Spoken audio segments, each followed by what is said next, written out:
In the discussion, they lead at Cincinnati 2-1. The Brewers continue to really keep pace, Bob, with the Chicago Cubs. They're leading at Tampa Bay 2-0. Yeah, every time people want to count the Brewers out and just hand that National League Central to the Cubs, the Brewers seem to get their second win and crank off a few wins and get right back in that race. Yeah, Wilson Contreras hit another home run for Chicago today as they were able to get a win over the Nationals at Wrigley Field. Torey Lovullo's ball club really feeling good about things suddenly with Paul Goldschmidt leading the charge here. They've won 2 dramatic games Thursday at Wrigley Field, and of course the series opener here last night when they were able to beat the Giants 2-1. So we're set for game 2 of this 3-game series, and your Ram truck starting pitcher for the Giants is Chris Stratton, 26-year-old right-hander. He pitched a handful of games with the Giants last year.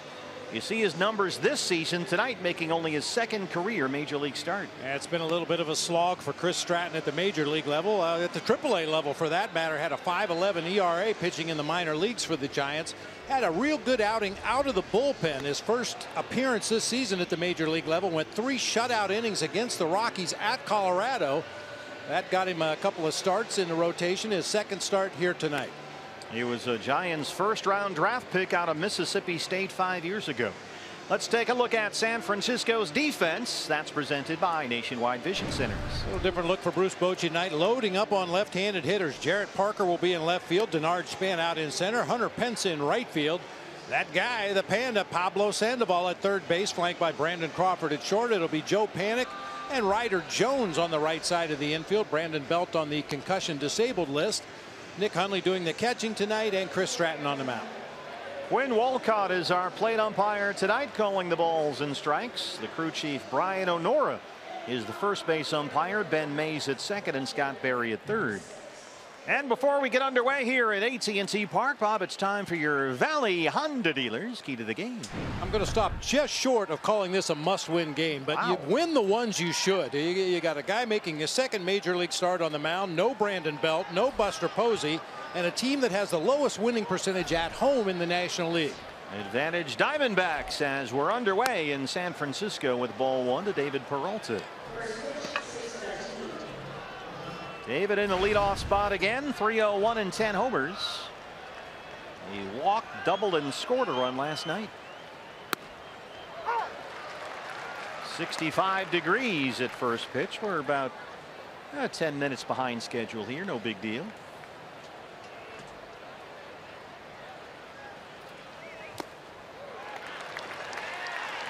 Stratton, a 4-pitch guy, fastball, curveball, slider, changeup. None of them would grade out as plus pitches, and really needs to command that ball and keep it out of the middle of the plate to be effective. He's given up 16 base hits and 12 runs in 14 innings at the major league level this year. Peralta dunks one just over the head of the Panda at third base, and it rolls up the bullpen. And David rolls into 2nd with his 22nd double.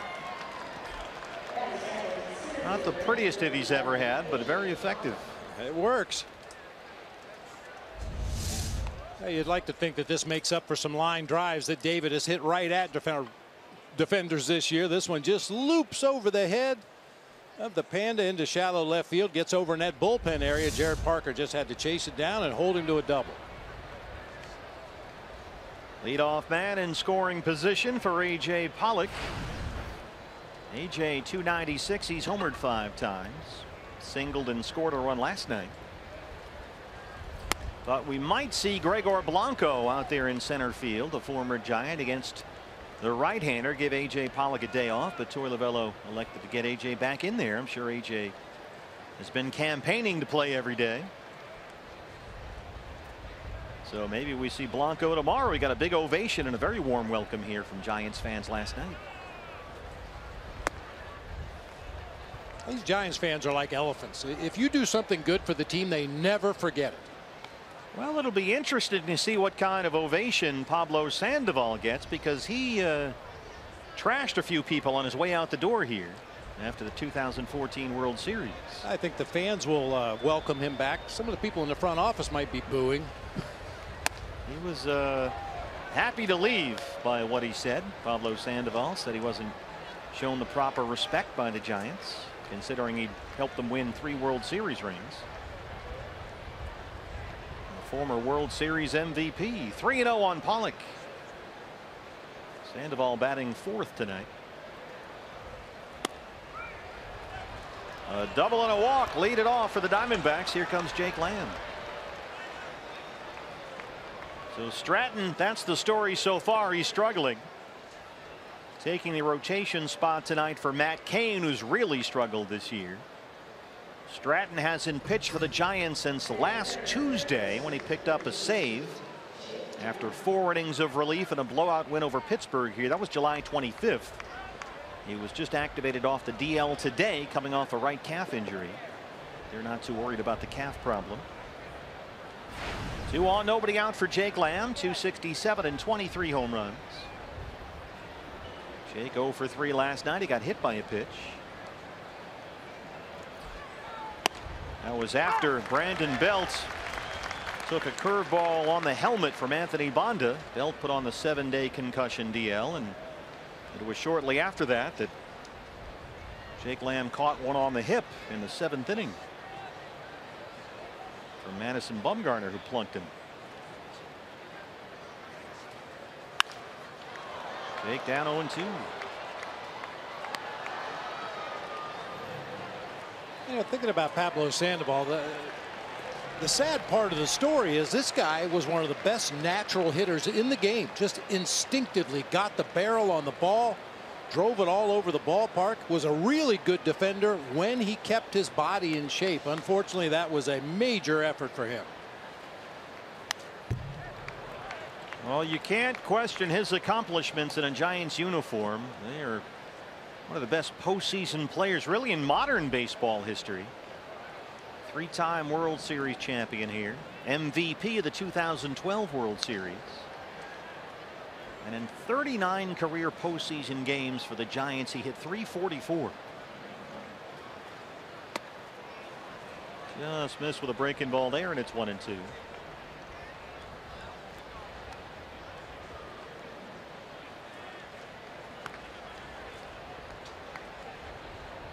Jake 5 for 21 on the road trip with a couple of doubles.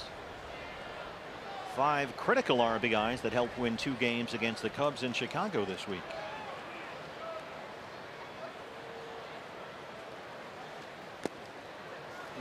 Got Jake in the back leg, I think. Yeah, it did. The bases are loaded with nobody out for Paul Goldschmidt. Threw that slider down and in. Jake got the front leg out of the way, but clipped him on the thigh on the left side. He'll head on down to load him up for Goldie. Chance to do some major damage here. Our State Farm winning combo. Goldie on this road trip, he's flat out won some games here, Bob, almost single-handedly. Absolutely. I kind of joked about it last night. They need to put a saddle on his back because when he gets hot, you can ride him for weeks at a time. He has 6 hits in his last 8 at bats, including a triple and 3 home runs. Bases full of Diamondbacks and nobody out.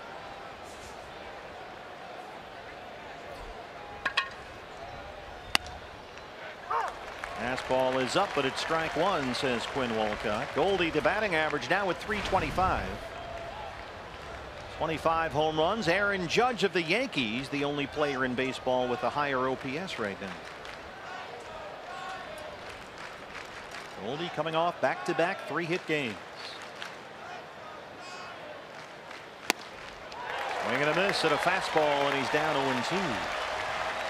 Last night, Goldie drove in both Diamondbacks runs, including an RBI triple. And a long RBI single just off the wall in left field. Missed another home run by about 2 or 3 feet.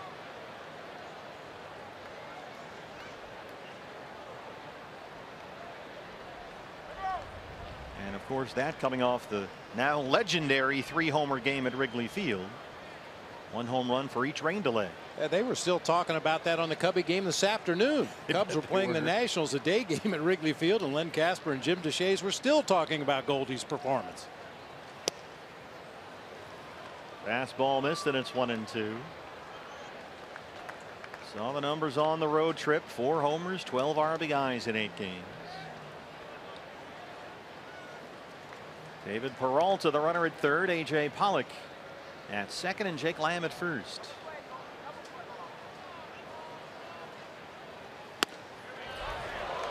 Able to lay off. Fastball away, and it's 2-2.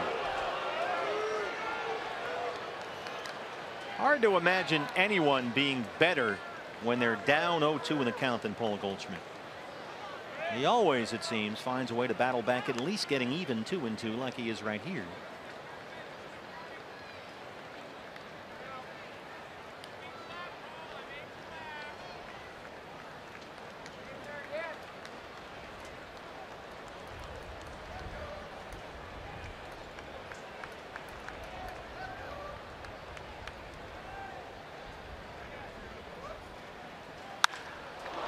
Hard to center. Span is there, leaping up and making a catch. Peralta comes in. Pollock tags, and it's 1-0 Diamondbacks. That was just belted to right center field. When you handcuff a guy 380 feet from home plate, you've hit the ball really hard. Denard Span got a good read off the bat, kind of drifted over there to his left toward the gap in right center field, and had to make a very quick adjustment right at the very end of his route to leap up and catch that ball. It'll go for a sac fly for Goldie. Line drive to almost the deepest part of the ballpark. So a run is home. AJ's at third, Lamb at first. One out for JD Martinez.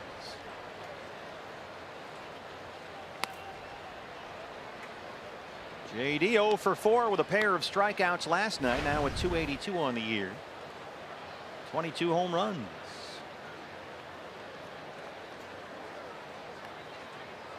Six of those homers have come with the Diamondbacks. 20th pitch of the inning on the way from Chris Stratton.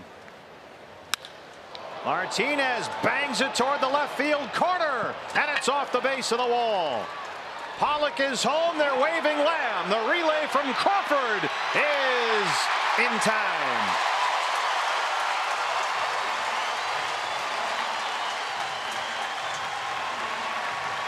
AJ's across to make it 2-0.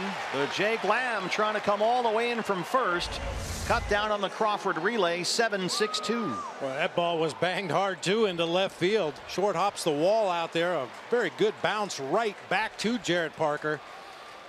Perhaps an ill-advised send that time by Tony Parachica. You want to be aggressive early in the game, try to take advantage of the young pitcher on the mound, but Brandon Crawford is one of the best relay men in all of baseball. Got that throw from his left fielder and put it right on the money to Nick Hundley for the out. A double and 1 RBI for JD Martinez. Descalso, the second baseman tonight, will be the hitter.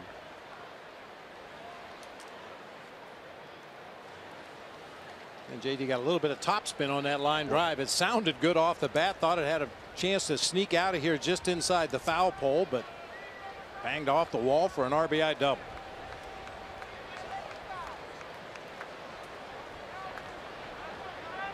So Martinez at second, 2 outs, 2 runs in. And here is Daniel Descalso.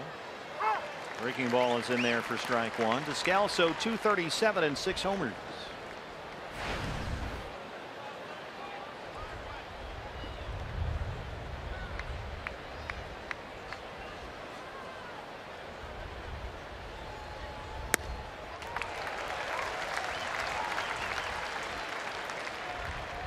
Not the kind of start Chris Stratton was hoping for, certainly.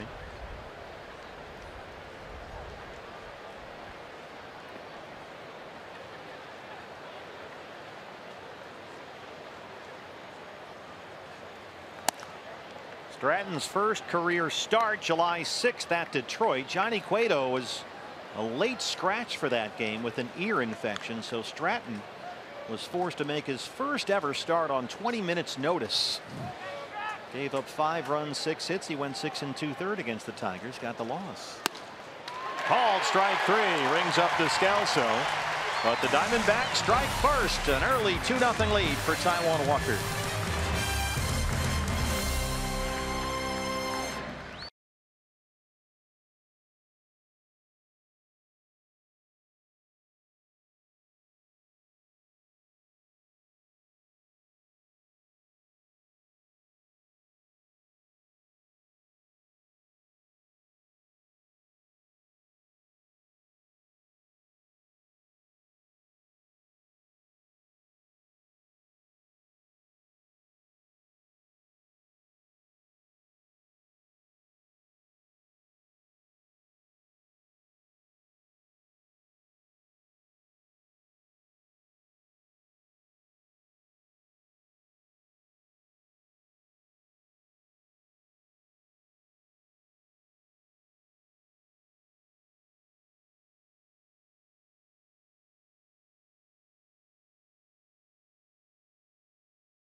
Truck starter Taijuan Walker, the big right-hander, 6-5 with a 3.55 ERA. He's pitched a lot better than some of those numbers. Need to get Taijuan some run support here, so a good start tonight. Yeah, real good start tonight. A little breathing room before the Giants even take their first at bat in this game. Taijuan Walker, as we mentioned, coming off a solid outing against the Cardinals earlier on this trip, even though he took the loss. 5 2/3, 3 runs on 4 hits, punched out 10 Cardinals.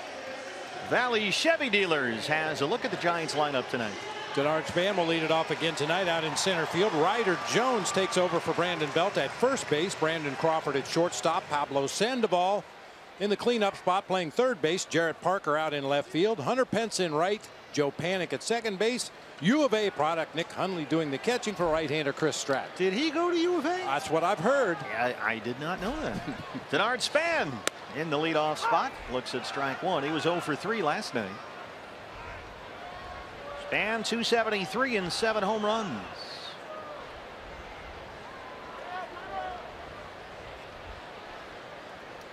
Didn't really hear, frankly, any kind of reaction to Taijuan Walker taking the mound here. Taijuan expected to get booed when he came out tonight after, as you'll recall, hitting Buster Posey in the head with a fastball the last time he was here. That was back in April. Posey wound up on the concussion DL, and Taijuan admittedly was a little shaken up by that. And it took him a few starts before he was comfortable again pitching inside to right-hand batters.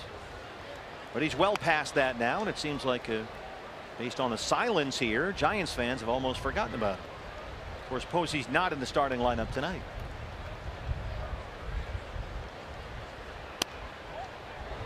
That one missed somewhere for Quinn Walcott. 2-2.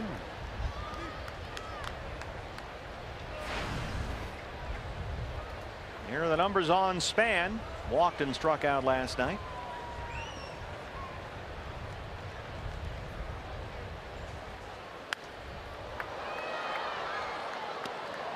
We've talked about Denard Span in the past. His approach up there at the plate, he kind of stands a little bit upright, and then as Taijuan Walker goes into his delivery, he drops down into a crouch, which is against what most hitting coaches would teach. You try to keep your head as still as possible. Watch how far his head drops.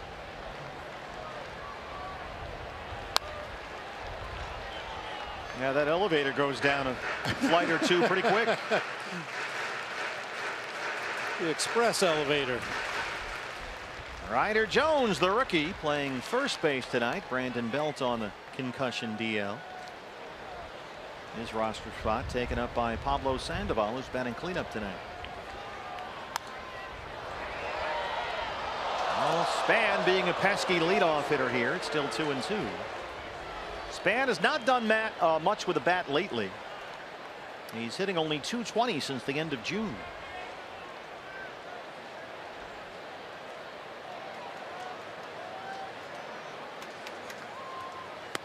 And finally, Walker wins the battle, 1 down. Our eye on the Diamondbacks defense is brought to you by Nationwide Vision Centers. Peralta, Pollock, and Martinez left to right across the outfield. A lot of room to cover out there for JD in right field. Jake Lamb and Ketel Marte on the left side of the infield. Daniel Descalso, Paul Goldschmidt on the right side tonight. Jeff Mathis will be behind the plate for right-hander Taijuan Walker. Ryder Jones. Jones got the start at third base last night. Took over at first after Brandon Belt had to leave the game. 103 on the year. He's only 9 games into a big league career. 3 for 29 without an extra base hit. He's down 0-2. Ryder Jones just recalled from AAA Sacramento on Thursday. Second round pick by the Giants 4 years ago out of Boone, North Carolina.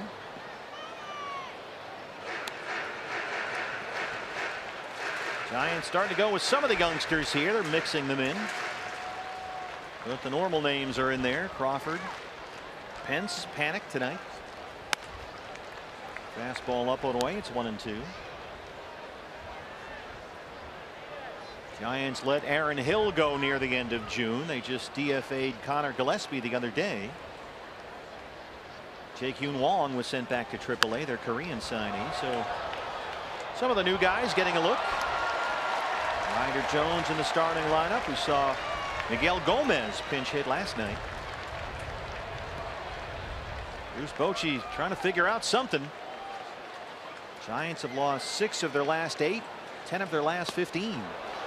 Good start for Taijuan Walker. 2 strikeouts. Well, we're seeing a much improved slider here in this first inning from Taijuan Walker. That's usually a pitch that kind of comes and goes for Taijuan, but he's thrown some really good ones in the early going here today.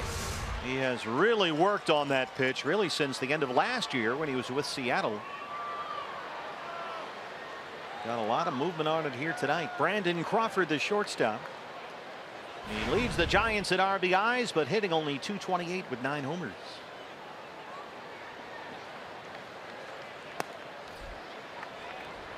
Crawford 0 for 3 last night, but responsible for the Giants' only run.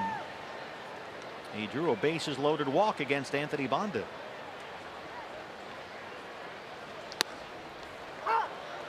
Banda was terrific last night. 6 innings, gave up just the 1 run on 3 hits.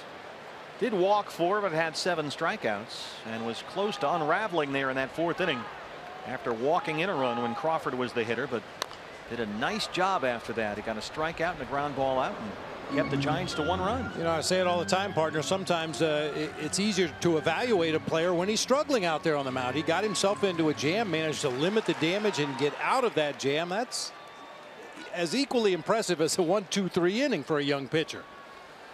Certainly like to get out of without anybody scoring, but to limit the damage to 1, the mess he was in, that's pretty darn good. Yeah, there was a stretch there, 3 or 4 batters where he could not throw a curveball anywhere near the strike zone, but Anthony really kept his composure out there, left the bases loaded, and then came back the next inning and struck out the side.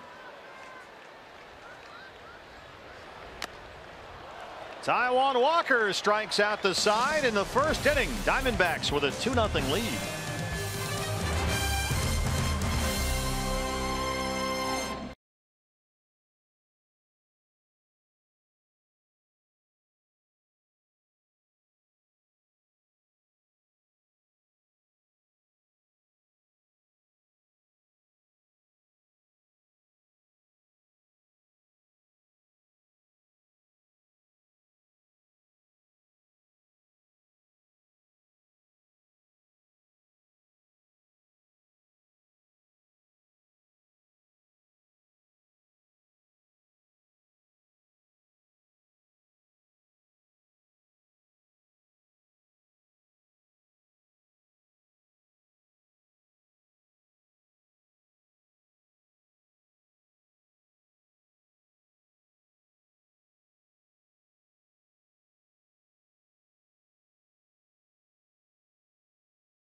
To lead off the second inning for the Arizona Diamondbacks. Ketel rejoined the team here on Thursday night, returning from the Dominican Republic. He was on the bereavement list after the tragic moped accident that his mother was involved in, and she did pass away. Ketel told us a story yesterday about his mother, though, in the offseason in the Dominican playing softball.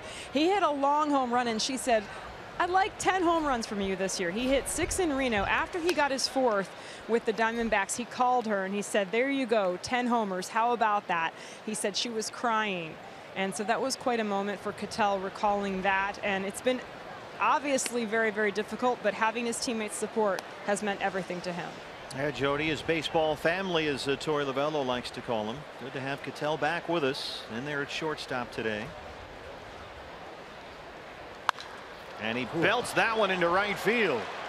Ketel Marte, big turn. He's digging for second. Here's the throw, and he's in there. Welcome back, Ketel Marte, his 5th double.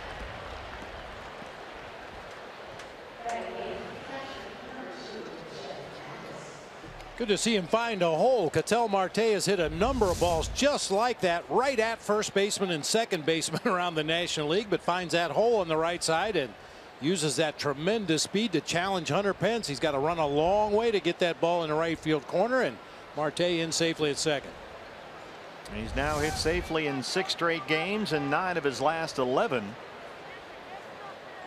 Make it a 10-game hitting streak for Jeff Mathis, the catcher, today. Mathis at .221 with 2 homers.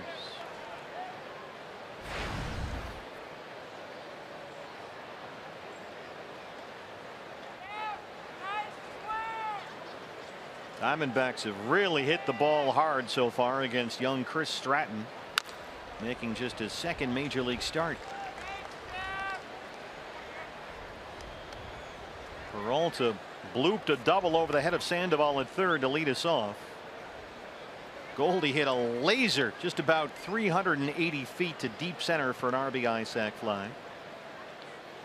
And Al Marte, a hard double into right to lead off the second. 0-2 on Mathis. JD Martinez had an RBI double in the left field corner as well. Jeff looks at strike 3, second strikeout for Stratton.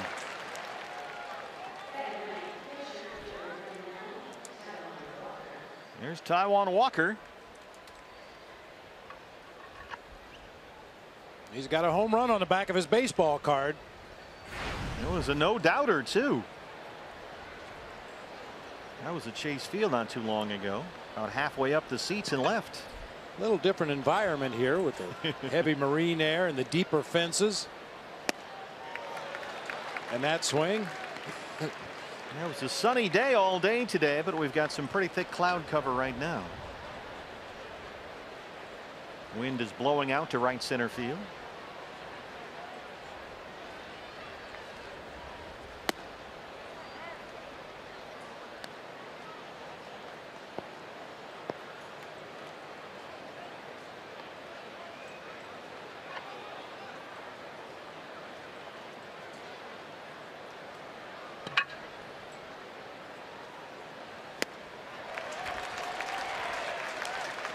Stratton teasing Taijuan Walker with breaking pitches. It's 1-2.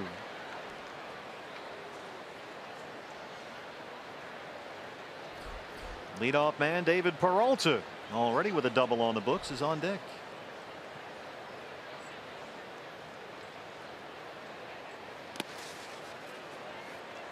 Chris Stratton really laboring here. He's out of Tupelo High School in Tupelo, Mississippi. Pitched his college ball in Starkville at Mississippi State. Giants got him with a 1st-round pick in the 2012 draft. He was the 20th overall selection in that draft 5 years ago.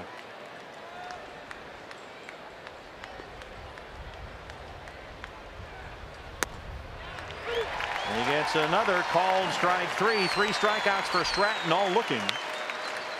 2 down in the second.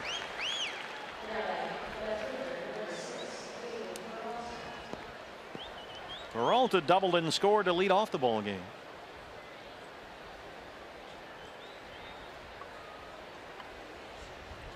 Ketel Marte still down there at second after a leadoff double.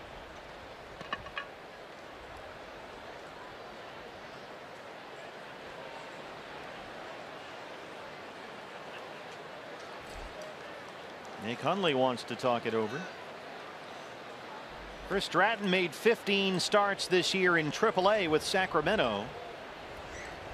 And he had some Coast League problems, as a lot of guys do. 4-5 with a 5.11 ERA. Pitched nearly all of last year in the Coast League as well, but had a lot better luck. He was 12-6. Finished up last season with 6 starts for Scottsdale in the Arizona Fall League, and now here he is in the big leagues.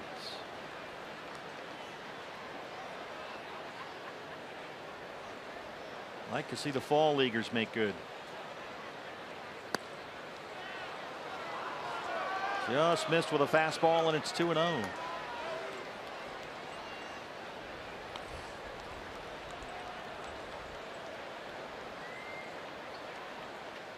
I'd see David let out a little shaft right here, try to lift the ball in the air to right field. Usually he's content to drive it from gap to gap, but it's one of those counts. Yep. Looking to lift one in the air over into McCovey Cove. Peralta, .303 career hitter in this ballpark. He's homered here twice. Trying to launch that one right down the fairway.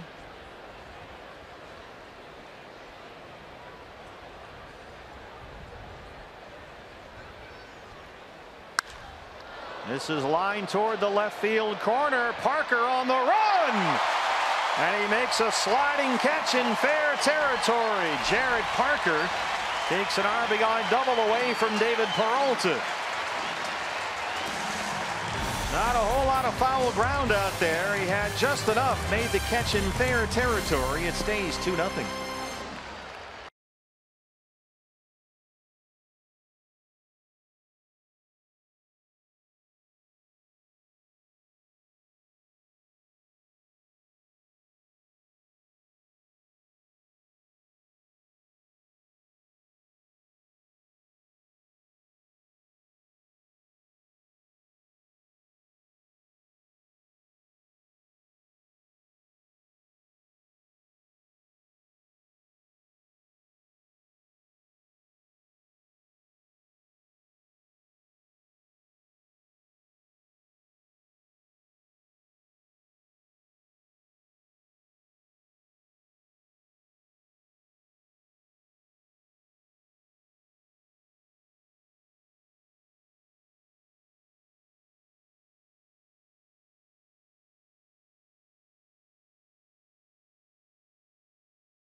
Cheers as Pablo Sandoval steps up, is returned to San Francisco for the first time since the 2014 World Series, and about 55-45. Yeah, more cheers than boos, but a lot more boos than I expected. Yeah, I'm with you there.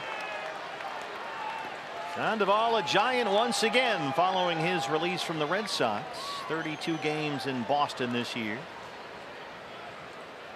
He was a free agent washout with the Red Sox. This year hitting .212 with 4 homers. Yeah, at one point on his way out of town as he was throwing matches on the bridge. Yeah. He said the only 2 guys he would miss is the skipper Bruce Bochy and the right fielder Hunter Pence. He didn't really care for the rest of his teammates so much. Felt a little disrespected as a free agent. Didn't get the offer he anticipated after winning his 3rd World Series ring with the Giants. Left the Giants after that series, got a 3-year $52 million deal with the Red Sox, and that was not money well spent. He was just released, and now he's a Giant once again. Full count, 3-2. Bounced to second, backhanded by Descalso. Got him.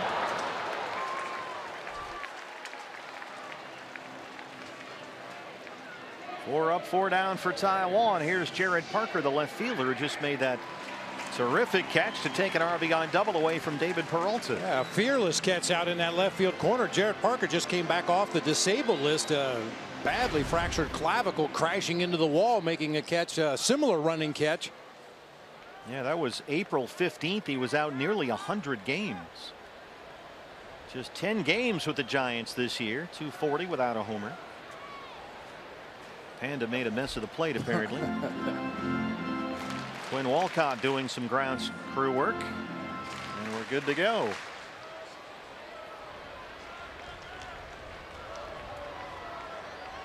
Parker, we've seen him before. There's a lot of swing and miss here. He never ever has been able to cut down on the strikeouts as that gets into the stands. But he did have 3 hits, including 2 doubles in his last game. That was Thursday. A Giants win here over the Oakland A's. It was his first big league game since April 15th, out nearly 4 months.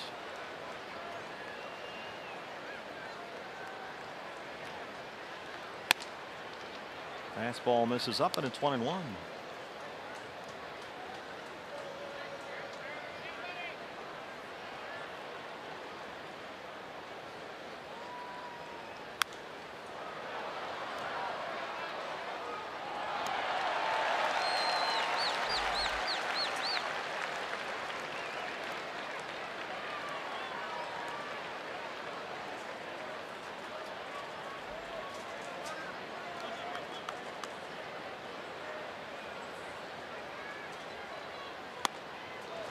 Swing and a miss. 4 strikeouts through the first 5 hitters for Taijuan Walker tonight.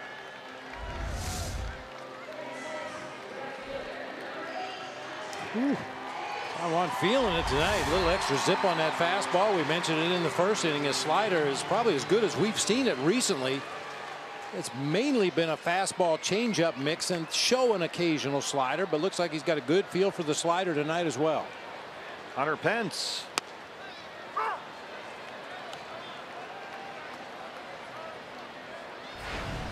Pence 248, 8 home runs. His bat has started coming around lately. Reaches out and rolls one to Marte at shortstop. Good start for Taijuan Walker. 6 up, 6 down, holding a 2-0 lead.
Strikeout game in St. Louis has already punched out 4 Giants here today. As we get set for the start of the 3rd inning, fans, a reminder the D-backs and the Cubs series is coming up next weekend at Chase Field. Get your tickets now, August 11th, 12th, and 13th. The first 20,000 fans in attendance next Saturday, August 12th, get the Arizona flag cap courtesy of Gila River Casinos. Get your D-backs and Cubs tickets now, dbacks.com. But hurry up, they're going fast. We are expecting huge crowds for that series. And we know there's going to be a lot of Cub fans in the house. We're counting on the D-backs fans to get out there in large numbers and shout them down. Well, based on the performance the Diamondbacks turned in at Wrigley Field this week, it should be a tremendous series. AJ walked and scored his first time up tonight. Stratton already at 40 pitches, 23 strikes. It's 0-2.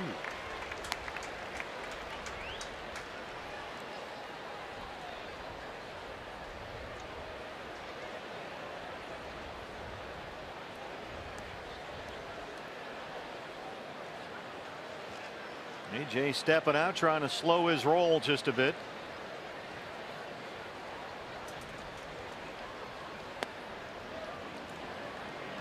Pollock with 8 hits on the road trip, including 4 doubles. D-backs with a win here tonight can get to 6-3 on the 10-game trip. Patrick Corbin goes tomorrow against Jeff Samardzija.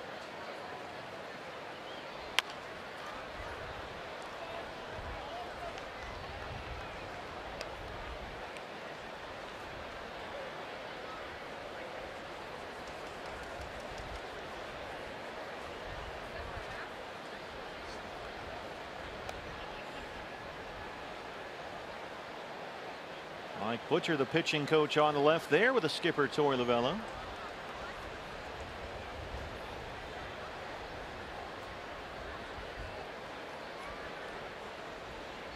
Rockies are beating up on the Phillies at Coors Field. Colorado leads it 8-1 after 5 innings. D-backs a half game ahead of the Rockies for that first wild card spot. Pat Valaika has homered for Colorado, his 10th of the year. John Gray against Nick Pivetta in that ball game. Pivetta didn't even last 3 innings. Oh, he got pounded. AJ drives it toward Parker in left. Another leaping catch of a line drive. That man. I mean, that was right on the button. Even the Diamondbacks outs are loud here today.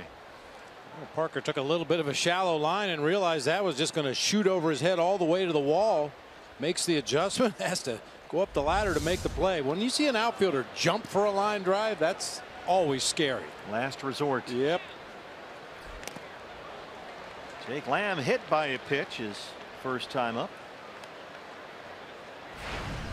Might have grazed a thread somewhere on a sock or something. It's kind of hard to tell.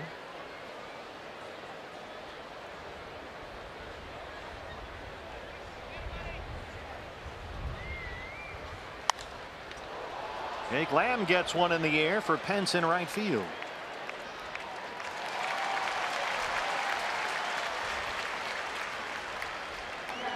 It's 5 in a row set down by Stratton since the Ketel Marte double. Bases empty, 2 down for Goldie. Goldie blistered a ball to deep right center field his first time up on an absolute rope. It almost went over the head of Denard Span. He settled for an RBI sac fly, drove in the game's first run. J.D. Martinez followed with an RBI double.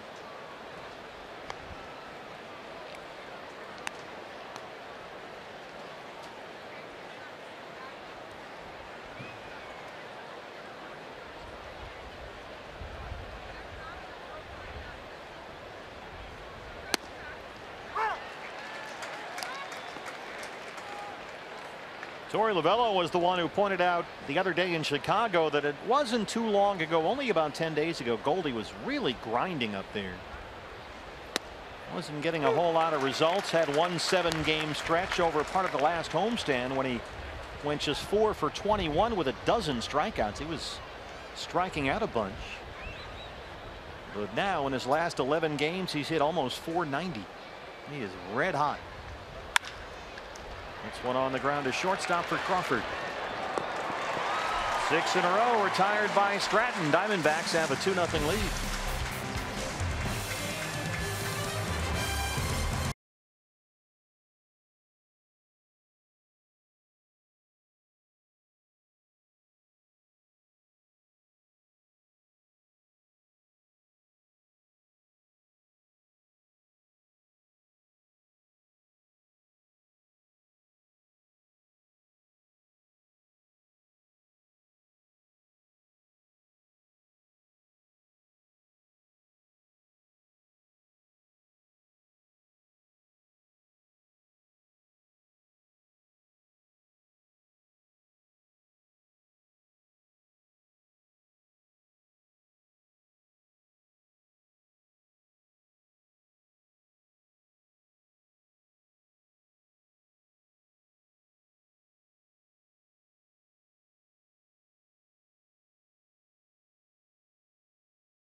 On a Saturday in San Francisco, not exactly Huron Greyjoy in the Iron Fleet, but it's a nice ride.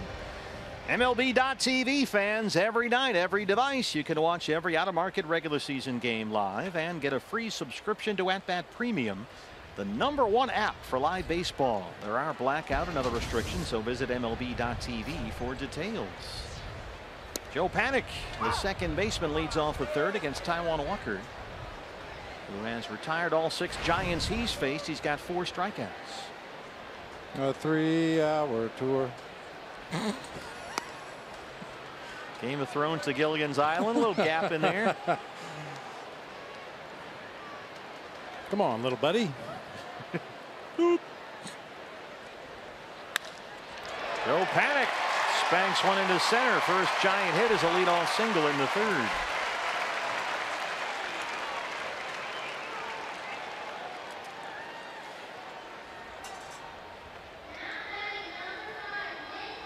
Catcher for the Giants tonight, Nick Hundley. His first season with San Francisco, 260 and 5 homers. He just hit a home run Tuesday in Oakland, part of the Bay Bridge series. Yeah, the team across the bay on the road tonight down in Anaheim, and in their place, Green Day having a concert over at the Coliseum tonight. I like Green Day. Yeah. Good 90s.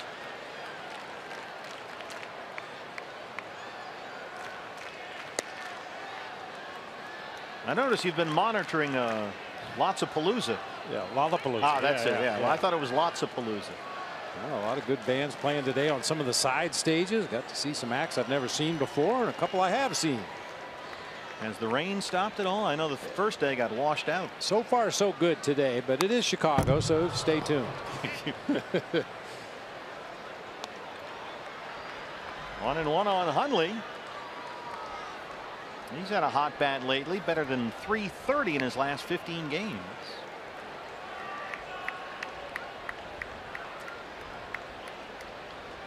He's behind the plate. Buster Posey has the night off. And when you're the backup catcher behind Buster Posey, you're not up there to walk. He's only drawn 6 base on balls all season in 61 games. Yeah, when you only get that one opportunity a week or every 10 days to go back behind the plate and swing that bat, yeah, you're not looking to draw a walk. You're looking to do some damage. Hundley signed a 1-year, $2 million deal with the Giants in January. He was in Colorado the previous 2 seasons. So the Giants are Nick Hundley's 3rd different club in the National League West. He played 7 seasons in San Diego, of course. Last 2 with the Rockies. Now a Giant. There was a 50-game stop in Baltimore mixed in between there.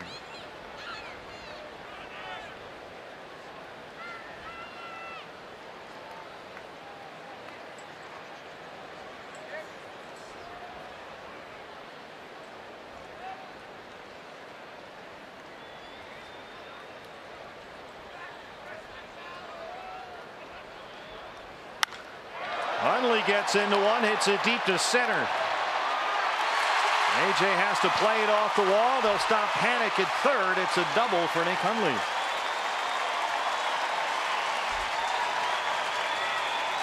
Hundley's 17th double of the year. 2nd and 3rd, no outs for the Giants here in the 3rd.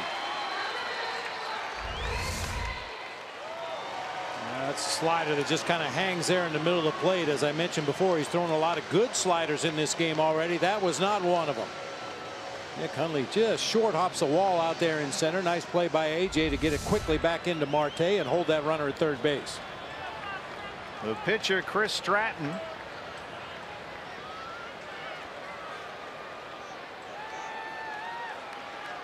Goldie still back on the dirt, I should say, at first base. Lamb even with a bag at third.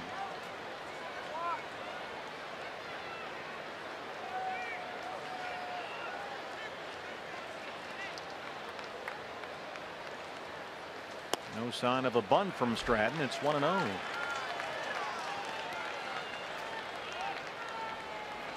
Diamondbacks not expecting him to bunt.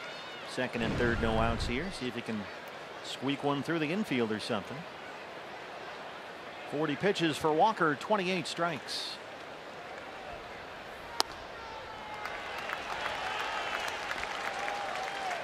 When Taijuan was rolling through the first 2 innings, he retired all 6 he faced, 4 strikeouts, but a single and a double. Now he's behind 2-0 on the pitcher Stratton.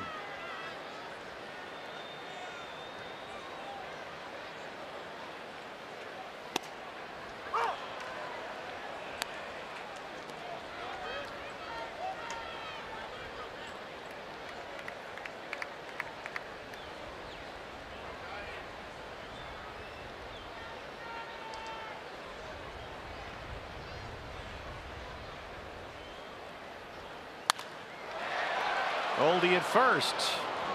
Looks panicked back to the bag, and they get the out.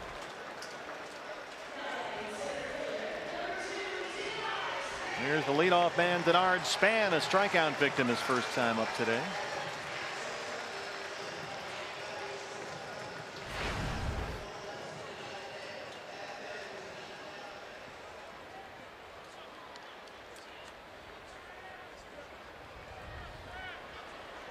Denard Span is prepared if anything happens to the orange batting gloves. He's got a pair of black ones in his pocket. Probably his sliding gloves, I'm guessing, if he gets on base. It's like Willie Mays Hayes. It's all color coordinated. Does he nail him up to his wall when he gets home?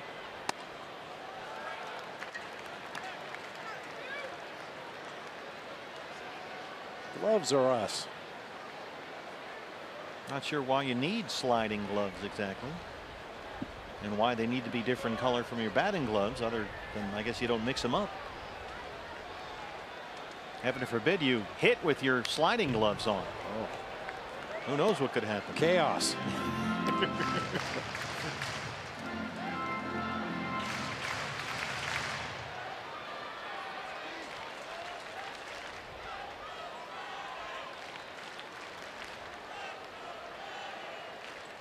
There's a guy that played in the big leagues back in the 80s by the name of Mel Hall, most notably with the Chicago Cubs. But Mel Hall used to always carry an extra pair of gloves in his back pocket. Hopped up, very shallow left center. Peralta calling for it. Panic at third, will hold up. So they can't advance the runners again. And now there are 2 outs for Ryder Jones. And when asked why you carry an extra pair of batting gloves in your back pocket, Mel Hall said, "That's so I can wave goodbye to the catcher when I start my home run trot." Remember, there was always a guy that would sit in the left field bleachers or right field bleachers at Wrigley Field and just go, "Mel Hall, Mel Hall." Ryder Jones struck out his first time. Boy, if Taijuan can wiggle off the hook here, he'd get a gold star for this inning. Second and third, nobody out. Now there's 2 down.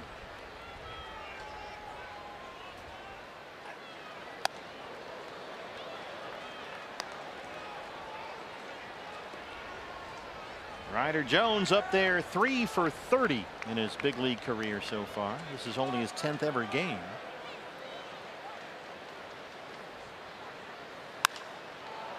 That's going to get out of play, and it's 1-1. Jones was having a pretty good year at AAA Sacramento, .312 with 13 homers. Just got called up the other day for the 2nd time this year.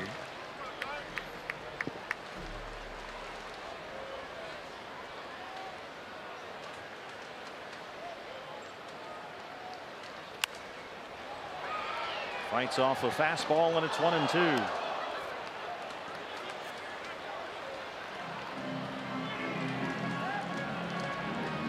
Pitch number 50 for Taijuan Walker on the way.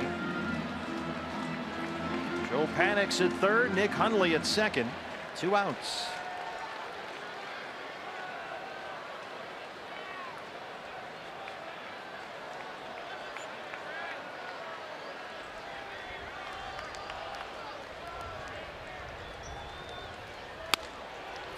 Ooh, Quinn Walcott didn't like it. 95 from Walker, and it's 2-2.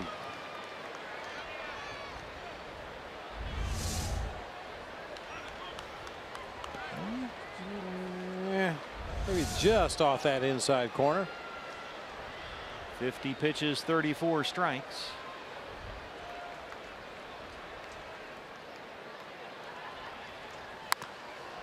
Look out, D-back dugout. Jody's down there somewhere.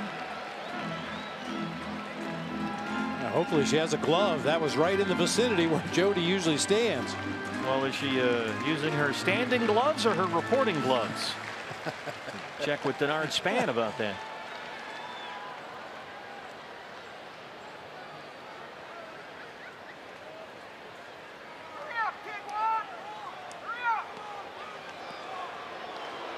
Jeff Mathis wants to make sure.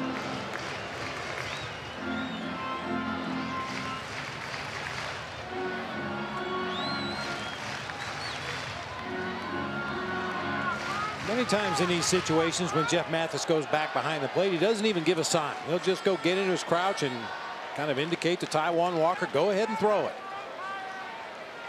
Tel Marte relayed to Daniel Descalso what's coming up here, so see if he even gives a sign. Well, just bring it. The slider had been very good the first 2 innings, but he hung 1 or 2 in this third. So maybe the confidence with that pitch not quite there. We'll see what they come up with here on 3-2.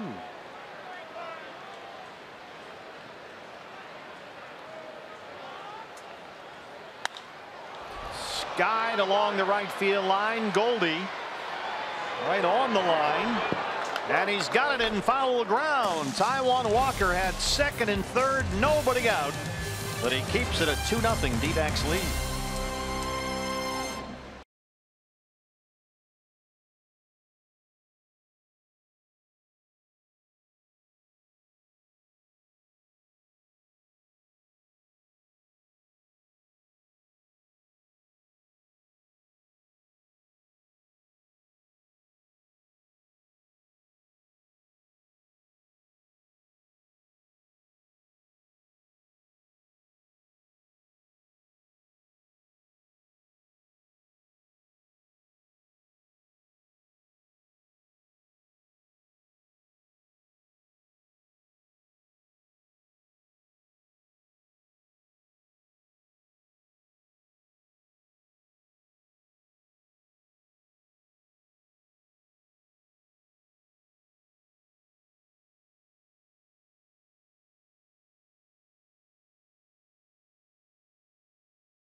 Keep the score 2-0 Diamondbacks as we head to the top half of the fourth. Time to take a look at this day in baseball history, brought to you by Geico. The iconic number 24 here in San Francisco belonged to Willie Mays, the greatest Giant of all. He was inducted into the Cooperstown Baseball Hall of Fame on this day, along with outfielder Hack Wilson. Played with several different teams. Saw the other Willie here at the ballpark tonight, Willie McCovey, part of the celebration honoring the '97 Giants team. I haven't seen Willie Mays around this time. Saw Willie this spring at the Cactus League Hall of Fame induction. He stood up at the table and made a tremendous speech and had the whole room just rolling. J.D. Martinez leads off the fourth inning against Chris Stratton. Willie was doing great, making a bunch of jokes. He was doing a bit. Everybody was laughing. It was one of the funniest things I've ever been around in my baseball life. Willie Mays used to come to spring training, and you know, the day's done, the game's over, and guys are heading out to go home, and Willie would sit in the corner of that clubhouse over at Old Scottsdale Stadium and just tell story after story after story. You never wanted it to end. It was just tremendous. Yeah, Willie talked about what it was like back in the early days of the Cactus League before it became the mega industry it is now and a tourist destination. It was a lot of fun. It was just great to be around him, and he was just very happy and enthusiastic to be there. Great event at the Cactus League Hall of Fame luncheon back in the offseason. JD Martinez had an RBI double his first time up. AJ Pollock scored. Jake Lamb was thrown out at home plate trying to score behind him, so 1 RBI for JD.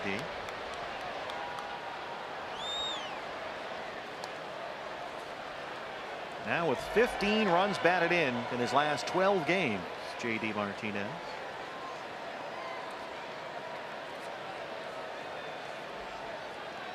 Nine hits as a Diamondback. 6 of them are home runs.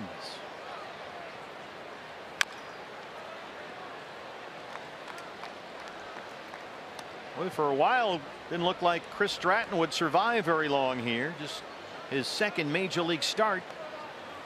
And a bumpy ride in the first inning, and then Ketel Marte led off the second with a double, but since then he's retired 6 in a row.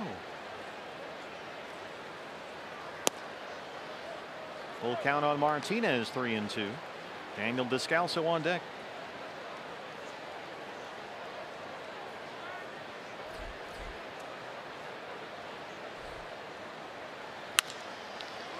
On the ground to Crawford at shortstop.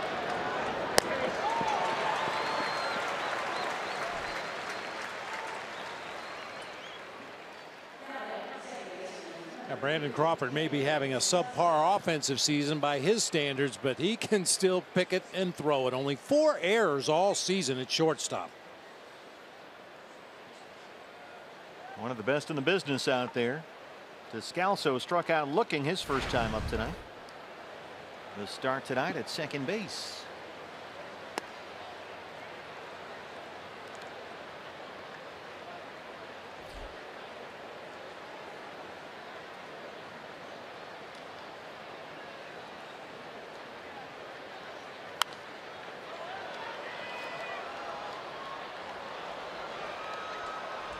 Dodgers have already won. They were trailing the Mets in New York 3-0 after Rich Hill gave up 3 solo homers, but LA came back and won 7-4. Brewers 3-0 winners at Tampa Bay. So Milwaukee very much in the discussion for the wild card and the National League Central. Brewers trying to keep pace with the Cubs. Cubbies beat the Nationals at Wrigley Field today 7-4. Rockies are beating up the Phillies 8-1. They're in the 7th inning at Coors Field. Popped up third base sign for the Panda.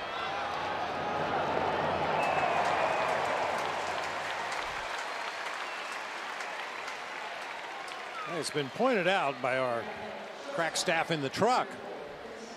The Dodgers have won more games in their last 50 than the Giants have all year. Ouch. 43-7 over their last 50 games. Giants are 42-69 this year.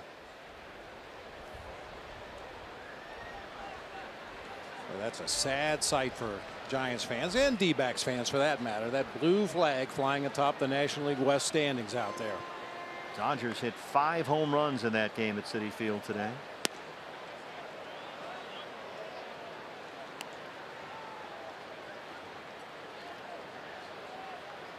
D-backs a half game ahead of Colorado for that first wild card spot.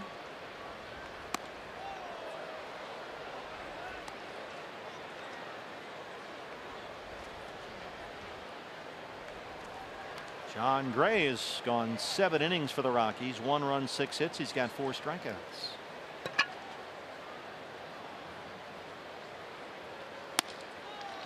Two and 1. Ketel Marte rejoined his baseball family when we got in late from Chicago Thursday night, well after midnight Friday morning here at the hotel. And it was great to see him. He said his family told him, you know what, go back to work. So he believes he's got to work really hard for his family now and for his mom, who was tragically killed in that accident in the Dominican Republic. There's a walk with 2 outs to Marte. Second walk issued by Stratton. And it brings up Jeff Mathis.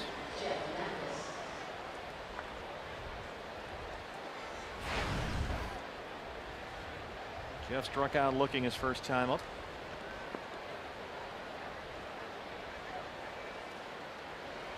Mathis has hit safely in 16 of his last 18 games. And during that stretch, he's hitting over .330. Breaking balls in there for strike one.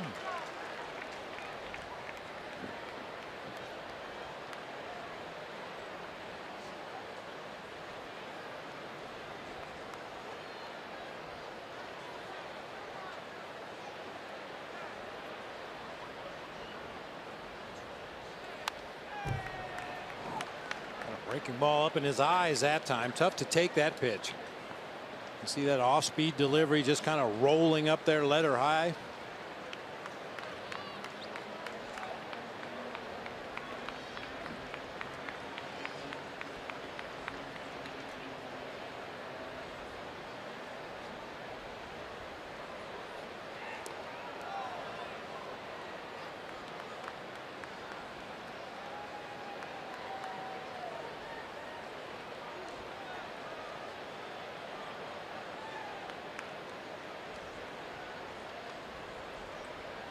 Oh, 2 on Jeff Mathis. Sandoval at third. We head to the home half of the fourth inning. It's 2-0 Diamondbacks.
This game, but a look ahead to the Dodger series, and Torey Lovullo asked about the rotation, and he did have an announcement on that. Tuesday's game back at Chase Field against the Dodgers, Zach Godley will get the start. Zach Greinke in Wednesday's game, and then Thursday is to be announced. You can imagine there are some options obviously there, but one thing he said is that Robbie Ray is unlikely. They don't want to rush him. He is feeling great. He's getting back to baseball activity, but they do not want to press him into activity when he really hasn't done a lot of throwing quite yet. So obviously Anthony Bonda, solid outing last night. Taijuan Walker, there is an off day Monday. It could be an option, so we'll just wait and see, guys, but that is going to be a tremendous series. Should be a lot of fun, Jody, at Chase Field coming up. Get your tickets, dbacks.com. It's going to be a big homestand. There's no doubt about that. Dodgers in for 3, then the Cubs in for 3, and the Astros in for 2. 2 of a 4-game home and home as Crawford grounds out to open up the bottom of the 4th. That off day on Monday gives them some flexibility there, BB, for that LA series. Yeah, we've been very fortunate in that respect, the way the off days have fallen this year, giving Torey Lovullo some options if he wants to skip a guy or push a guy back a day. He really used the off days well so far this year. Second at bat now that he's a Giant again for Pablo Sandoval, who grounded out his first time up. Just activated by the Giants today. Brandon Belt goes on the 7-day concussion DL after he was hit in the head last night. Sandoval's had his own injury problems this year. The Panda caps are back out. They've dusted them off, pulled them out of a box in the attic. Panda in Boston missed 31 games with a right knee sprain, and he was out another 19 games with an ear infection. Yeah, a couple days ago you could have got that hat, buy one get one free at the local thrift store, but now that Pablo's back, they're in vogue again. Released by the Red Sox right after the All-Star break. He signed with the Giants a few days later and brought up for the minor leagues today.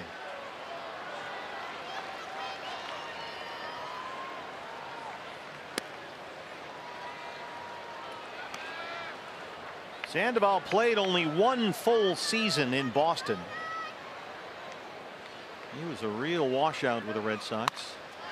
Hard to second. Descalso from the edge of the outfield grass. 2 down. Five in a row retired by Taijuan Walker. Here's Jared Parker.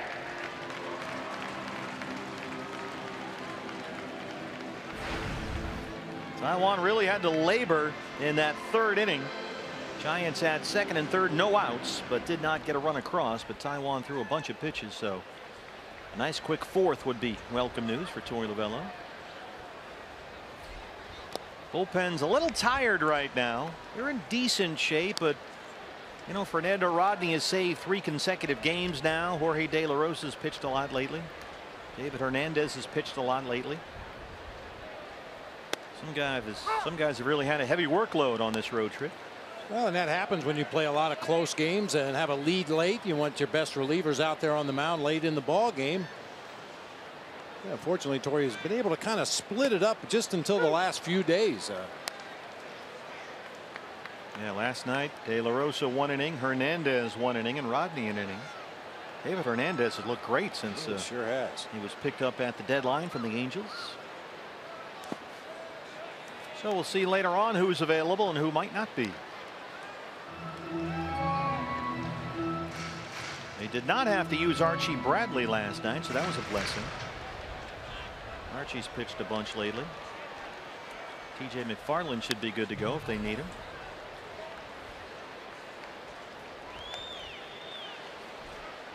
Bullpen coming off a gold medal performance in the bullpen at Wrigley Field in the bobsled. Yeah, USA Bobsled wants them to come by and try an actual bobsled. They got an invitation from the Bobsled Federation. Little jam pop up, third base sign for Lamb. 6 in a row retired by Taijuan Walker. Diamondbacks have a 2-0 lead.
Fog here. D-backs lead the Giants 2-0.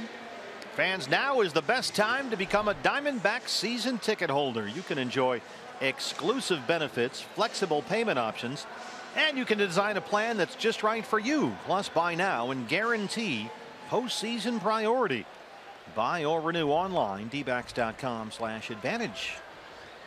You can become a 2018 D-backs season ticket holder and design your own plan. Weekend plan, half season plan, full season. They'll help you out, figure out where you want to sit. They'll walk you around the ballpark at Chase Field, and you can try the seats out for size. See if you like where they are. Make sure you got the right row. Do you want to be first base, third base? They'll take you all over the park. Make sure you're comfortable and happy. Diamondbacks are really good about that. If you're a season ticket holder, they take care of you. You know, and we see it every day when we go to Chase Field. Some of the representatives walking fans around the ballpark. They sit in some seats and they move over to the other side of the field and sit in some seats. Like you said, you get to pick your seats, check them out, make sure it's the sight line you want, close to whichever concession you prefer. It's like having a realtor take you from house to house. Yeah. I like this street here. Walker dunks one into right center, a leadoff single. So check that out, fans. Now's the time. Become a D-backs season ticket holder. dbacks.com/advantage. All the information is for you right there online. David Peralta has doubled and flied out. Although he flew out to end the second on a tremendous sliding catch by Jared Parker in the left field corner. Should really have two doubles.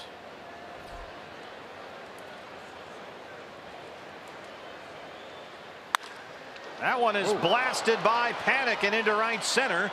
Taiwan heads for third. Peralta digging for second, and he is out of there.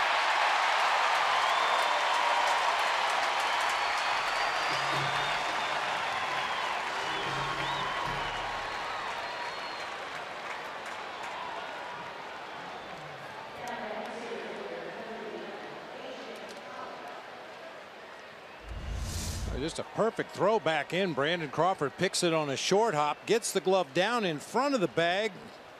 Boy, tough to tell if he was ever tagged. Of course, David with that slide missed with the front leg. Might have got him on the back leg before he got on the base.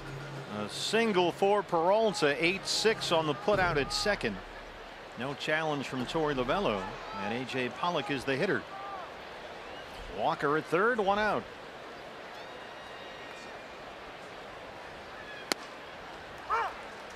Boy, I don't think Crawford ever tagged him.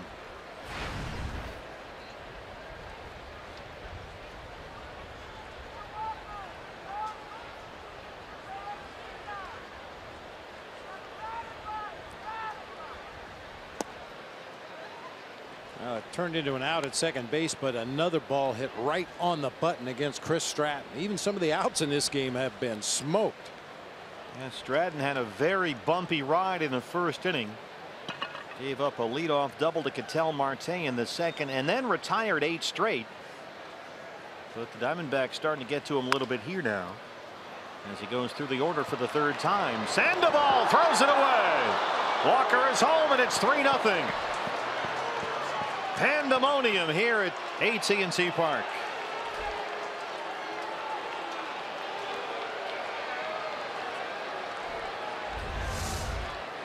Is he playing shallow down there at third? AJ just smothers that ball into the dirt right in front of home plate. Panda got to it in good shape, just airmailed the throw over everybody. Walker was going to hold over there at third base, but of course when that throw is sailed over near the first base dugout, he's able to walk home. That's E5, the error on Pablo Sandoval. No RBI for Pollock, who winds up at second base. Walker scores the third Diamondback run, and here's Jake Lamb.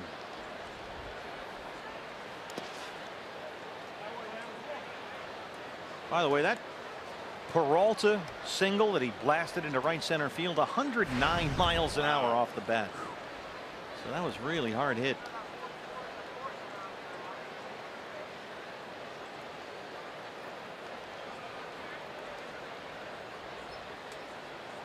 Jake has been hit by a pitch. He flied out his last time up.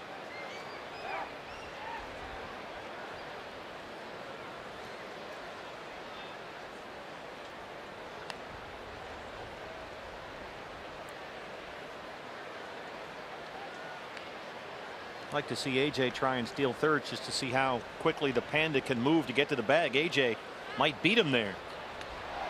Close at second, but he's back safely, says Ben May. Yeah, the problem with getting much of a lead out there at second base is the fact that Brandon Crawford is playing a little bit up the middle of the field with Jake Lamb at the plate. Tough to get that big lead you need to steal third base, or at least the walking lead you need to steal third base.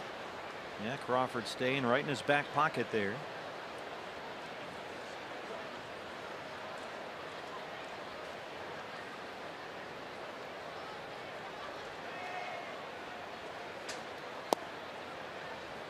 Jake ahead, 2 balls and no strikes.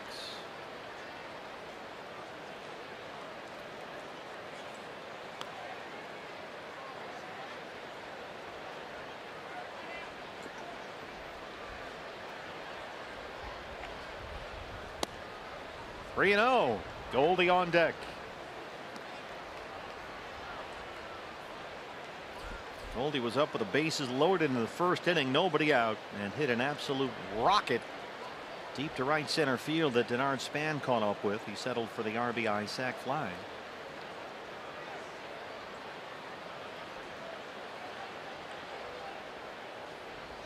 Three out to Lamb. Swinging away on 3-0. Bounces foul at first.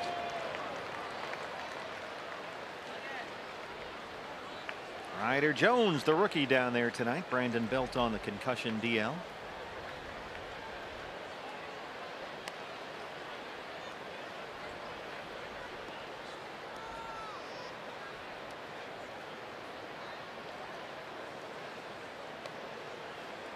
Jake Lamb a chance to pick up a run here. Pollock at second and 1 out. Jake a .360 career hitter at AT&T Park. He's homered here 3 times. Tracks that one for ball 4, and here comes Goldie. Hey fans, anytime the D-backs score 5 runs or more, Taco Bell is giving away 3 free tacos with the purchase of a large drink between 4 and 6 the following day at participating locations. Dave Righetti to the mound. Conference time for young Chris Stratton, making just his 2nd ever major league start. This is only his 5th big league appearance of the year. Spent some time in the bullpen earlier this season. Bullpen will get busy now for the Giants. Albert Suarez, the right-hander, makes his way out there.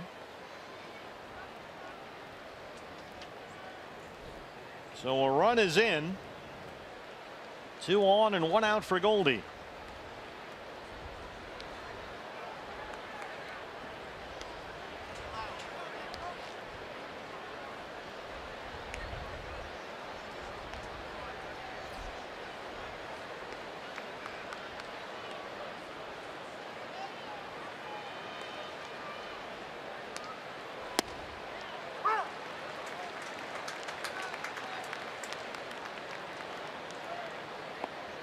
Goldie on this road trip so far, 4 home runs and 13 RBIs, counting tonight.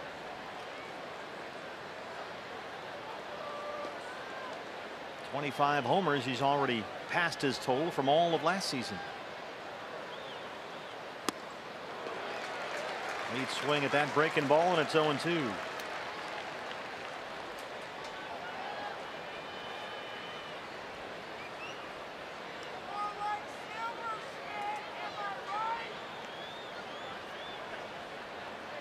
A.J. Pollock at second, Jake Lamb at first.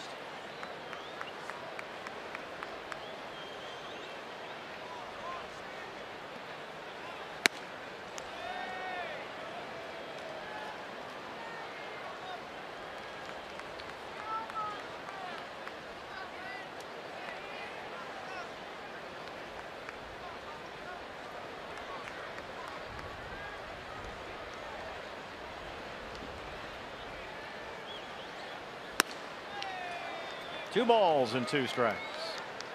Talked about that earlier tonight. Goldie down 0-2. Now it's back even 2-2. J.D. Martinez on deck.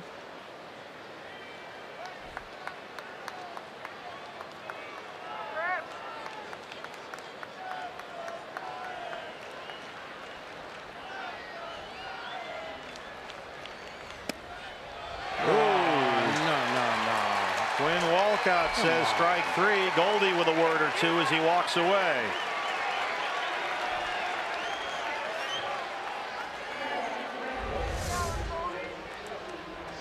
Oh, for crying out loud. Well, you know how I feel, and fans know how I feel. It's just not right when the umpire, because of bad calls, directly influences ball games. Borderline strikes are one thing. You can't nitpick about those, but that was a bad miss. JD Martinez, an RBI double in the first.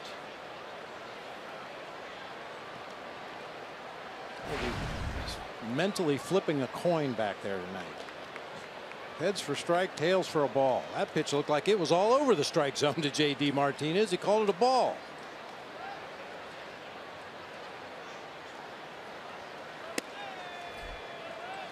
Two-0.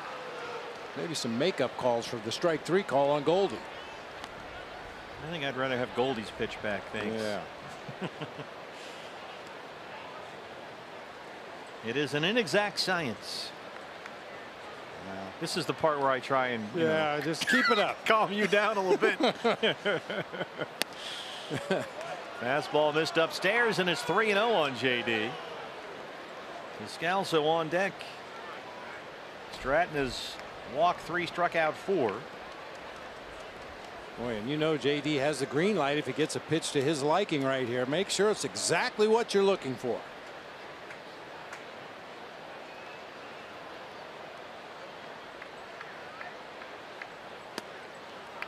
Takes the 3-0. JD hit one hard into the left field corner his first time up for an RBI double. Grounded out on a 3-2 pitch in his last at bat to start the 4th. Pollock is at second, Lamb at first, 2 outs.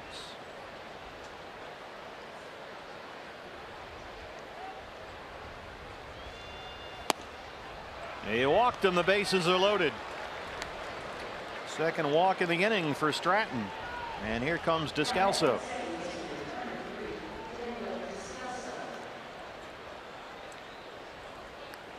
Daniel has struck out, popped up 0 for 2. He's due.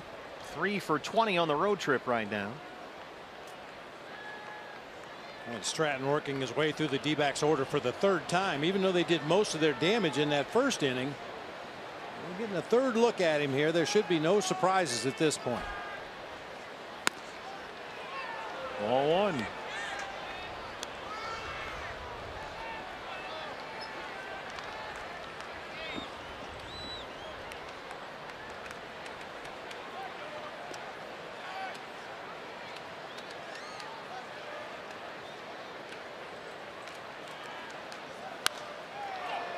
Popped up left field for Parker. Stratton leaves them loaded. Diamondbacks get one. They lead it 3-0.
have a 3-0 lead over the Giants. And fans, don't forget, if you can't watch the game on your television, stream it live with your mobile device. Just use Fox Sports Go. It's presented by your Valley Honda dealers. Download the app. It's free, by the way. And take Fox Sports Arizona and the Diamondbacks with you wherever you go. Hunter Pence leads off the San Francisco fifth against Taijuan Walker. Taijuan has retired the last 6 Giants he's faced. He's not walked a batter. He's got 4 strikeouts. Chris Stratton, the pitcher, is due up 4th in this inning. Kyle Crick has started warming up in the Giant bullpen. Pence grounded out his first time up tonight. It's 1-1. There's Kyle Crick.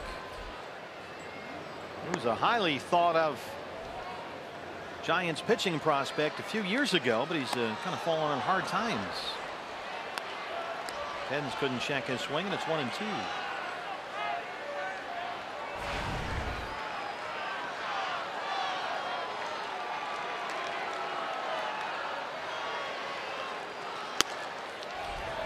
Fastball missed. 2 balls and 2 strikes.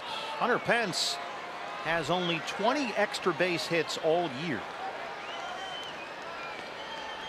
He's not homered here at AT&T Park this season. The power has suddenly vanished. He's only got 12 RBIs in his home park all season long. Tough to win like that.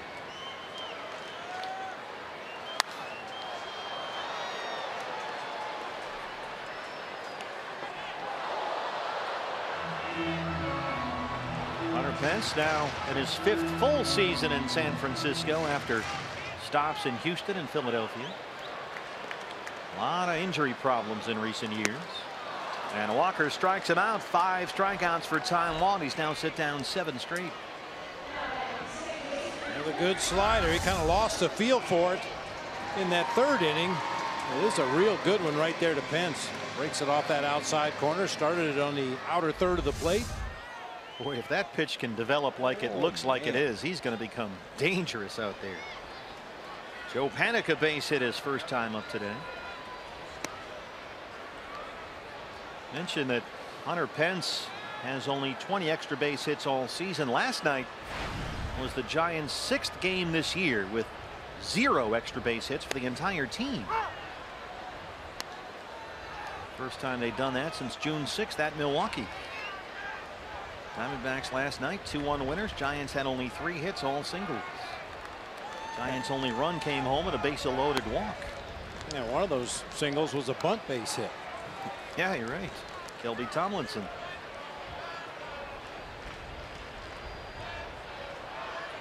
Two and 1 on Joe Panik.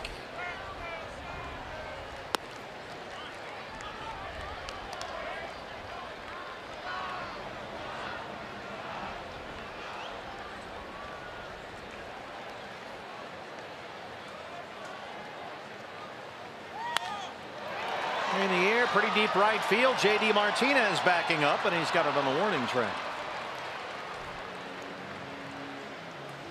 Hey fans, the day after every D-backs win, get 50% off all pizzas at regular menu price using promo code DBACKS50 at papajohns.com.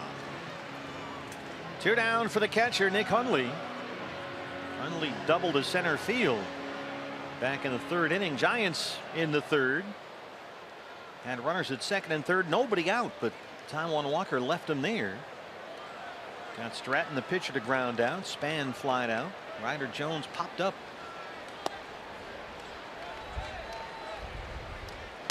You talk about the Giants only getting 3 base hits in the game last night. You got to tip your cap to Anthony Banda. What a great outing for him. Gave up only those 3 base hits, and as we mentioned, one of them was a bunt base hit. He did walk 4 batters. But there's nothing better for a starting pitcher than the day after you picked up a victory. Go to the ballpark, break a little sweat, do a little running, maybe play a little catch, and then put your feet up and bask in the glory. He was funny with Jody last night. He had a big smile on his face, and he tried to say the right things at first, and he finally gave up and said, "No, I won't lie to you. It's the greatest feeling in the world." So good for you. Yep. 80 pitches for Taijuan Walker, 52 strikes.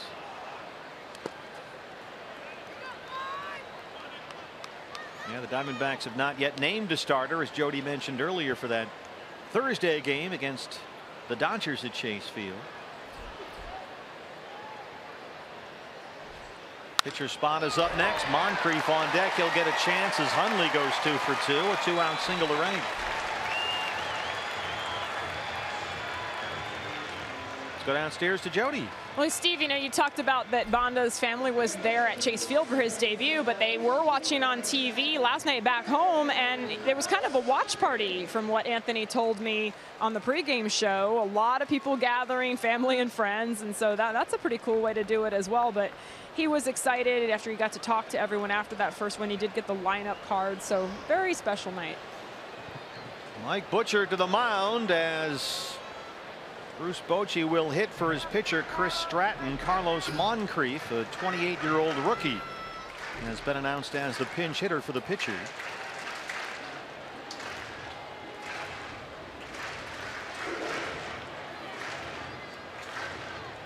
Taiwan, before the Hundley single, had retired 8 straight. He's still given up only 3 hits in the ball game, and Hundley has 2 of them.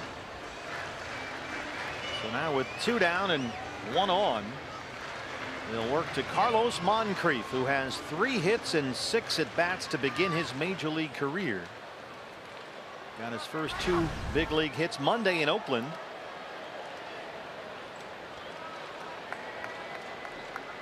The 14th round pick by Cleveland back in 2008, never made it to the Indians' big league roster. Spent the last couple of years in the Giants system and was finally called up to the big leagues for the first time ever at the end of July. 28 years old. He'll be 29 in November. Yeah, Moncrief was born in Jackson, Mississippi, but makes his home in Goodyear, Arizona. It was a 14th round pick by Cleveland out of Chipola College on the Florida Panhandle. That's where Patrick Corbin pitched.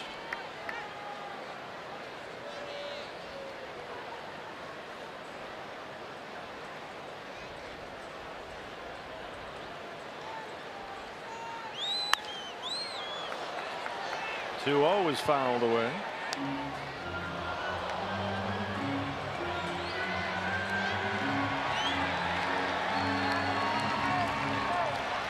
Taijuan Walker's spot is due up 3rd in the top of the 6th. Bullpen might be down a man or 2 tonight. We're not sure, so we'll see how far Torrey wants to extend Walker. Be nice to get at least 1 more inning out of him.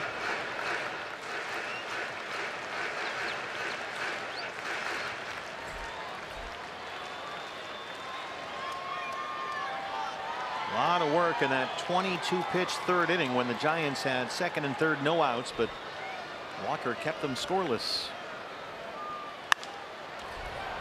Toward the bullpen, 3rd base side, and it's drifting into the seats.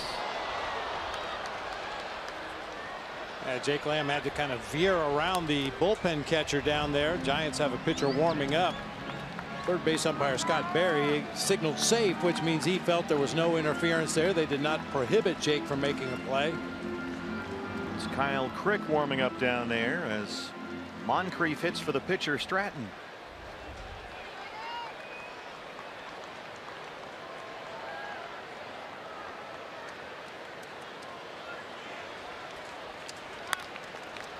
That stays fair for Goldie, and that ends the inning. We head to the 6th in San Francisco. It's 3-0 Diamondbacks.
What's next? Brought to you by CenturyLink. We wrap up this series and this long 10-game road trip with the finale here at AT&T Park. Diamondbacks live pregame show at 12:30. A 105 first pitch for Patrick Corbett against the Shark. Jeff Samardzija, who's had a rough year, 6-11, a 4.77 ERA. New pitcher for the Giants, the right-hander Kyle Crick. His 14th appearance of the year. So far so good, a 2.93 ERA, but this is a guy who was once considered a very top prospect in the Giants system, a former first-round pick who has spent the last 3 full seasons at Double-A. He's repeated Double-A twice now, and his progress really stalled in their minor league system. And he's up here now as a reliever. Ketel Marte has doubled and walked. He leads off the 6th. Kyle Crick, a first-round pick by the Giants out of high school in Sherman, Texas. That was 6 years ago now. He began his pro career as a starting pitcher. Finally had to be transitioned in Double-A into the bullpen. It just wasn't working out. Crawford at shortstop throws him out. Hey fans, the D-backs home run tonight means a free jumbo jack tomorrow at participating Jack in a Box locations with a purchase of a large drink. Jeff Mathis 0 for 2. You know, in the Midwest, a creek is a small body of flowing water. Sure, like a creek. Well, creek. Up on Cripple Creek.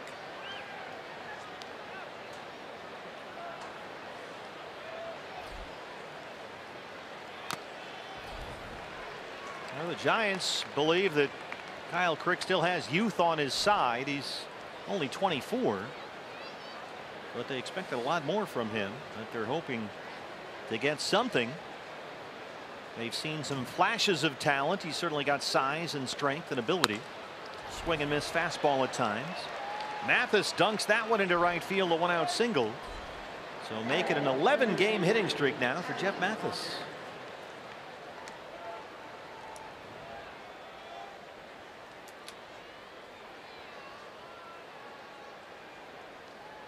Taijuan Walker singled and scored his last time up.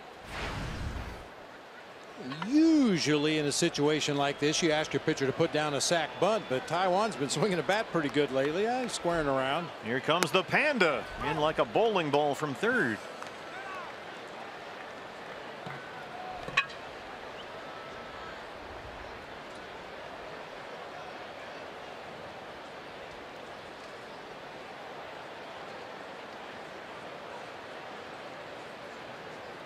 Taijuan ready to square up again. Here comes Sandoval. Pulls back and takes ball 1. And knowing that Sandoval's charging as hard as he is from third base, Taijuan should try to put this ball down on the first base side of the field. Unless he can hit a passing shot. You know, it's a term in tennis, isn't it? When a player charges a net and you hit the ball by him. Yeah, passing shot. Look at you, Bud Collins. 1 and 2. Well, the only reason I know that is because back in my managing days, Todd Helton was the first baseman for the Colorado Rockies, and he used to charge sacrifice bunt situations so hard that we tried to encourage our guys to try to push it right past him, right down the first base line. Didn't work very often, but it was a thought. Can you actually charge too hard on a bunt attempt if you're a corner infielder? Well, if you're out of control, yeah. I mean, you want to get in there into a position where if the guy does bunt the ball, you can pick it up and at least have the option of getting the lead runner. But if you charge too hard and you're not under control when that ball's bunted, you could run right past it. 2 and 2 to Taijuan. Not bunting anymore. Now it's a full count.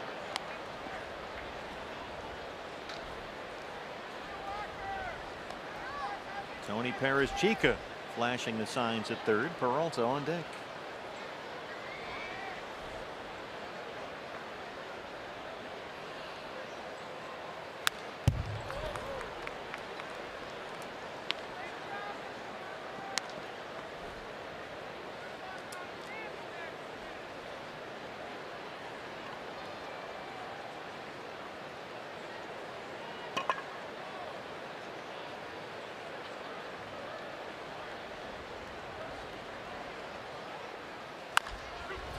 Chopped to shortstop. Tricky play for Crawford. Bobbles the ball, and Taiwan's aboard. He looked towards second, thought about maybe trying to get Mathis, never could get a handle on it, and Walker beats it out up the line. Boy, a tip of the cap to Taiwan Walker. How many times have we seen a pitcher put a ball in play and just jog 50% down the first baseline? You know, they have to save their energy. Taiwan just put his head down and ran as hard as he could to first base right there and ends up reaching safely on the E6. A rare Brandon Crawford error. Diamondbacks 2 on 1 out now for the leadoff man David Peralta.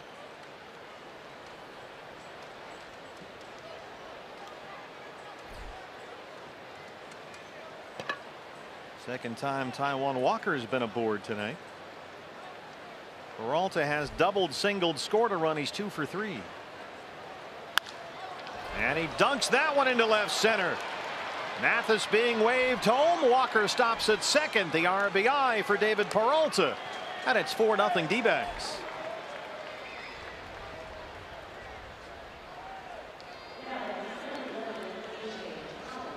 Three-hit day for the freight train. Building an inning, as Torrey likes to say. David Peralta with a slashing line drive into that gap in left center field, easily scoring Jeff Mathis from second base. Taiwan Walker, after busting it down that first baseline, momentarily had thoughts about going for third, but when Span came up with it cleanly, he hit the brakes. Here's A.J. Pollock. A.J. walked and scored in the first. 0 for 2.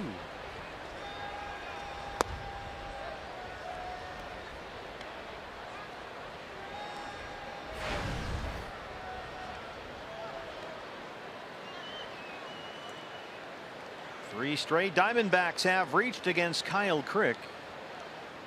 Walker the pitcher at second, Peralta at first.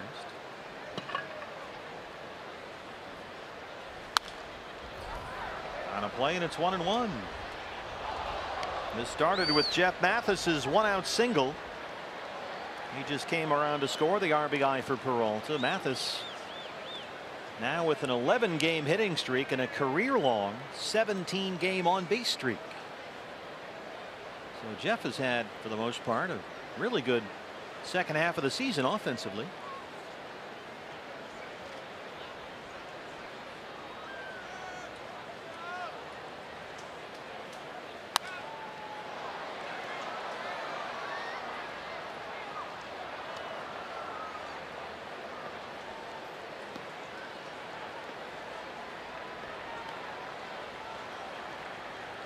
AJ singled and scored a run last night.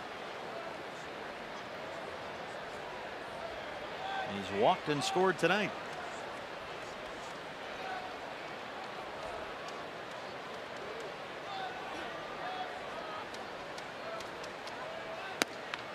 Did he go? No, he didn't, Brian O'Neill. 2-2.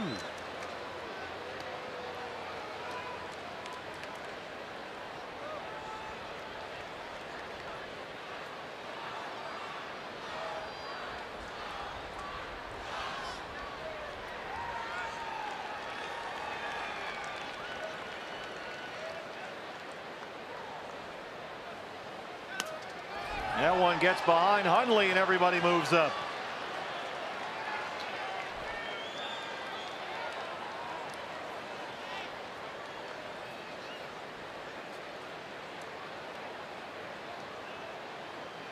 It would appear that that ball got into the dirt. I'm not sure if Hundley was crossed up or just missed that one.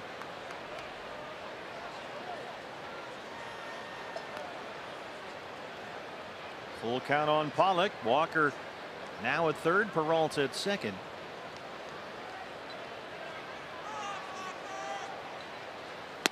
AJ chases one there and strikes out. A little bit of a slower breaking ball that time from Crick. Starts it right down the middle, sweeps it off that outside corner. AJ couldn't quite reach it.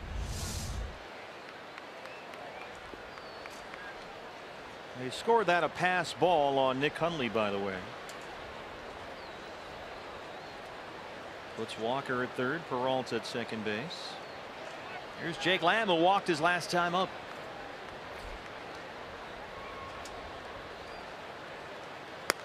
Single can tack on 2 more here.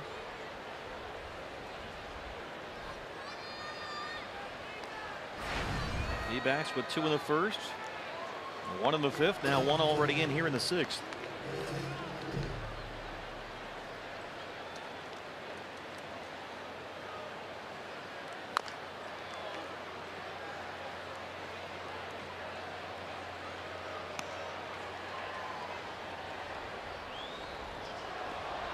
Jake 0 for 1 tonight. He's been hit by a pitch and walked.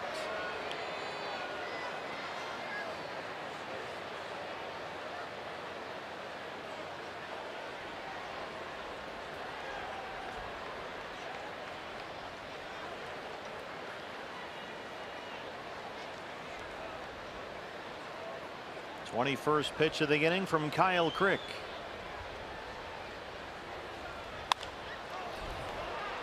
In the air behind second. Span coming in. Crawford running all the way out there. And he's got it in shallow center. Diamondbacks lead the Giants 4-0.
And 13 this season when they score at least 4 runs, and they lead the Giants here 4-0.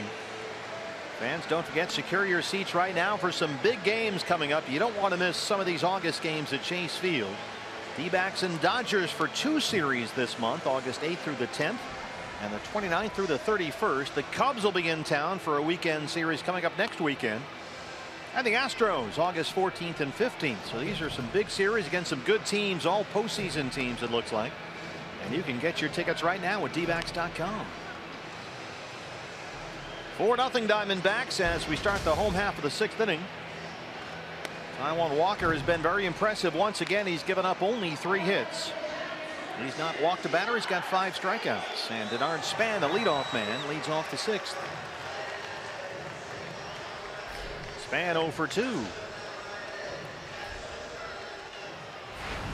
Taijuan Walker coming off a loss at St. Louis earlier on this road trip. That was Sunday.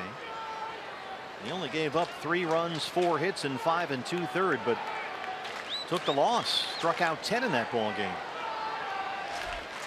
So tonight, Taijuan looking for his first win since June 21st. He's been overdue. He's been excellent this season on the road, really all year long, and has been outstanding once again tonight.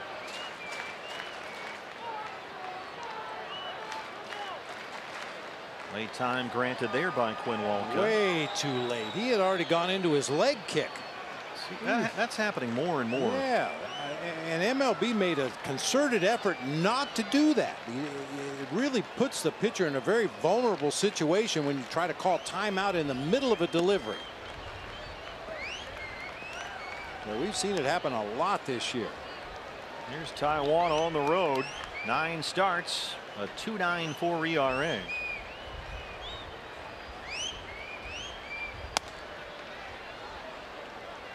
His last 5 road starts, Walker's 3-1.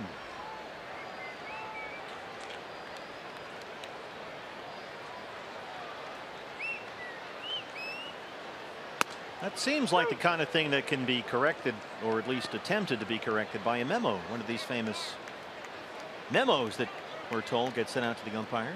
You would think so.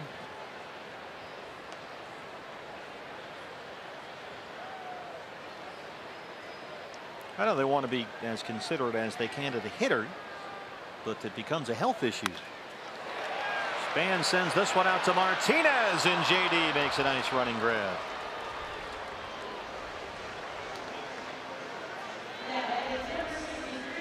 Here's Ryder Jones, the first baseman.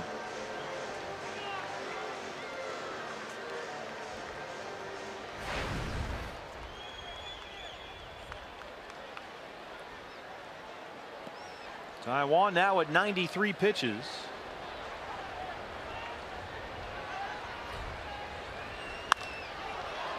Jones hits an easy fly ball to David Peralta, drifting back just in front of the warning track out there. Gotten that wind a bit. A challenge for David. 2 outs in the 6th. Yeah, the wind has turned around a little bit since the beginning of the ball game. It was kind of blowing out to right center field earlier. Now appears to be blowing from the right field corner toward the left field corner. That one played some tricks on David out there. Yeah, that wind really did just change in between innings. It was blowing out to right center field just a few minutes ago. He can laugh about it now. I'm sure he's hearing it from the fans out there in the left field bleachers. Now, what makes you say that? Well, a lot of games in this experience.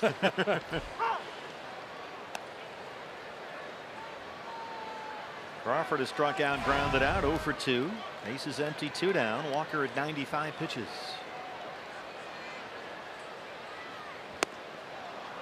Taiwan's first 2 starts as a Diamondback came against the Giants. A win in his D-backs debut April 5th against San Francisco. A loss here at AT&T Park 5 days after that, when he gave up only 2 earned runs in 5 innings. That was the game in which he hit Buster Posey in the head with that fastball.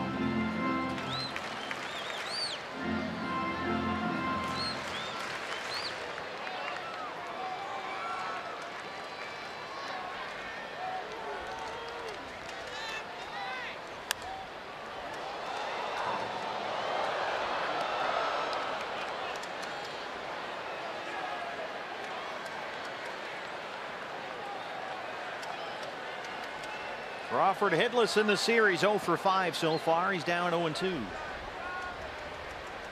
Got him. Taiwan Walker, a 1-2-3 6th inning. He's got 6 strikeouts and a 4-0 lead.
No rain, not too much wind. It's not such a bad night here.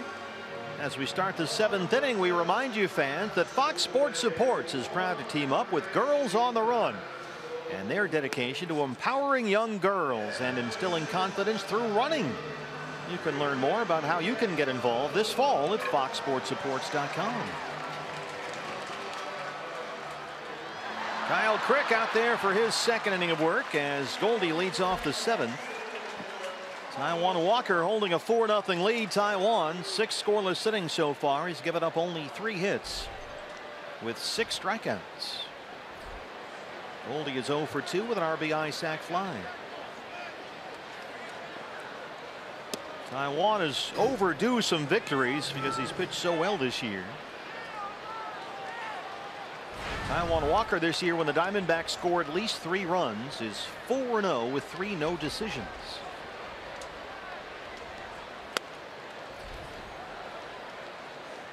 And a tough luck loss Sunday in St. Louis, but in line for the win here, 4-0 as we start the 7th.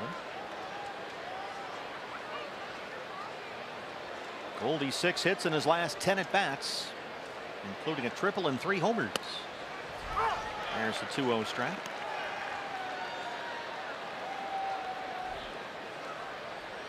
Taijuan Walker has been outstanding,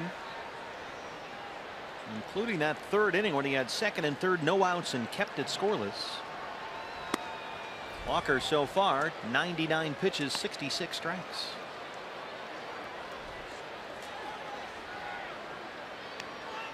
Three and 1 to Paul Goldschmidt. JD Martinez, Daniel Descalso coming up after this. Goldie fouls the 3-1 straight back on a fastball that time. One thing we know from past experience, when Goldie gets into one of his hot streaks, it's imperative that the guy hitting behind him in the order start to swing the bat well too. Otherwise Goldie just won't get anything to hit if they pitch to him at all. Yeah, Torey Lovullo actually was asked about that before the game today, and he said based on the way Goldie's going right now, the hottest hitter in the game, he expects the teams may start pitching around him and expects JD Martinez will be ready for that. Teams, it seems, have been a little slow to catch on. They're still pitching to Goldie. We're not quite sure why. Late on a fastball. Crick challenges and won.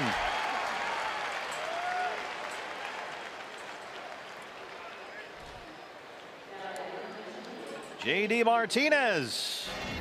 An RBI double in the 1st inning. Diamondbacks got 2 in the 1st. It's our Cox high-speed highlights. Yeah, line drives like this off the base of the fence will get Goldie some pitches to hit. JD Martinez with a screaming line drive into that left field corner. Got 1 RBI on the double. Jake Lamb, who was right behind A.J. Pollock, actually was thrown out at home plate. A terrific relay throw by Brandon Crawford. Cut down Lamb at the plate. So JD with an RBI double and a walk tonight. He's 1 for 2.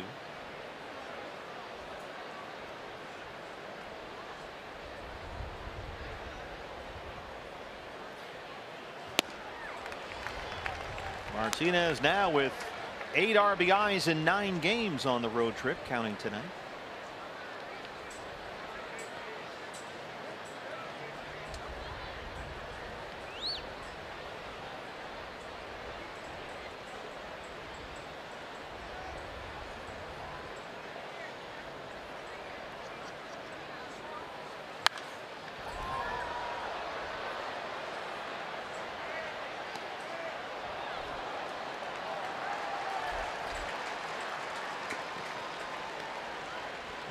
Diamondbacks, with the exception of 2 games in Chicago, really.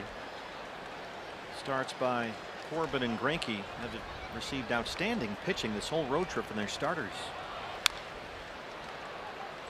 And Patrick had a rough night at Wrigley Field, and Zach Greinke had a big lead in his start, but then hung a couple of pitches to Wilson Contreras. Greinke wound up giving up 6 earned runs in 6 innings in that start. But other than those 2 games, the pitching for Torey Lovullo's rotation has really been good. Well, all you ask is that your starting pitcher give you a chance to win, and they've pretty much done that on a consistent basis. 4 excellent starts in St. Louis, but they were only able to win 2 games of that 4-game set.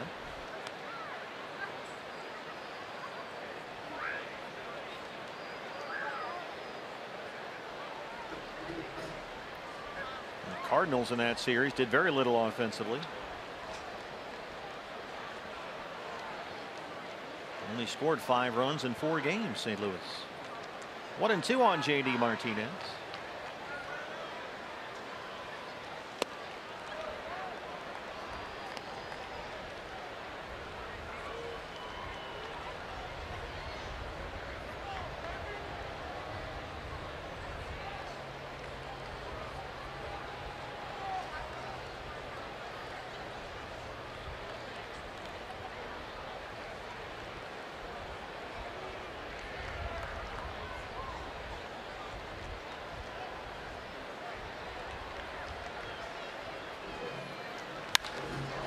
J.D. gets one in the air. It's headed for Triple's alley. A little too high, though. Can anybody find it? Hunter Pence lost the ball. J.D. Martinez digging for third. And he is in there. Hunter Pence couldn't find it. Denard Span yielded there with Pence playing over toward right center as the right fielder usually does here. But Pence just had no idea where the baseball was. Well, neither did Denard Span. Span immediately put his hands up like you see Hunter Pence doing right there. It's that time of night. Very tough to pick up the ball if you don't keep your eye on it from the point of contact until you make the catch. And once again, a Diamondbacks hitter / runner just puts his head down and goes hard. Ends up at third base. Well, balls hit there usually go for triples, just not those types of fly balls. But it is Triple's alley after all, so it's the 3rd triple this year for J.D. Martinez. He's at third, 1 out for Daniel Descalso, who's 0 for 3.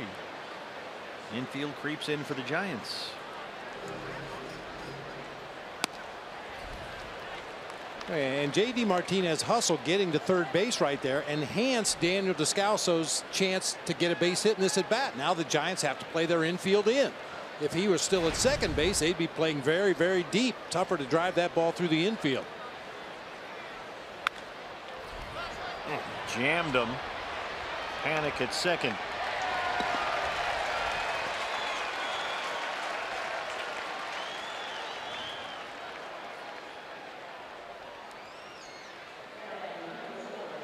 Here's Ketel Marte back at the starting lineup. He had a hard double to right field in the 2nd inning. He walked in the 4th, 1 for 2.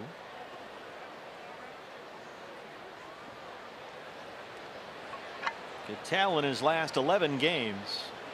He's got 4 doubles and 3 home runs. That one squirts just foul into the bullpen for the Giants.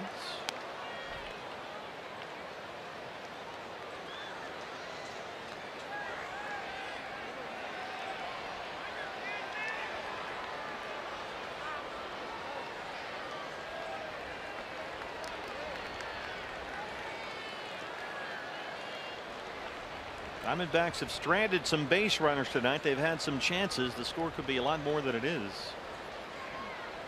Trying to get Martinez home from third with 2 outs. He stranded Marte's leadoff double in the 2nd inning. And bases loaded in the 5th left him loaded.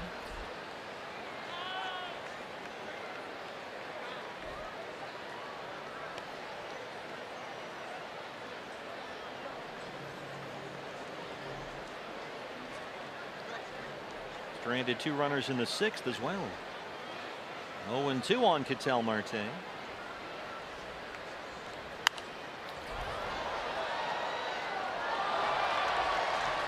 Rockies have won. They beat the Phillies 8-5. John Gray got his 4th win. Nick Pivetta the loss.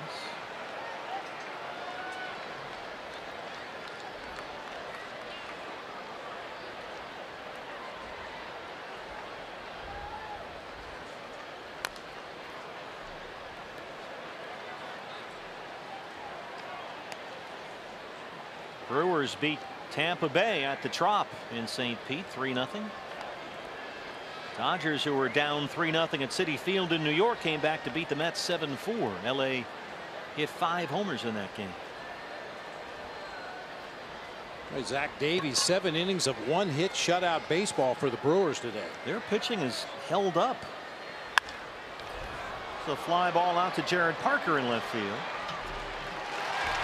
And they wind up stranding Martinez at third. We stretch in San Francisco. It's 4-0 Diamondbacks.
The Giants 4-0 as we start the home half of the 7th inning.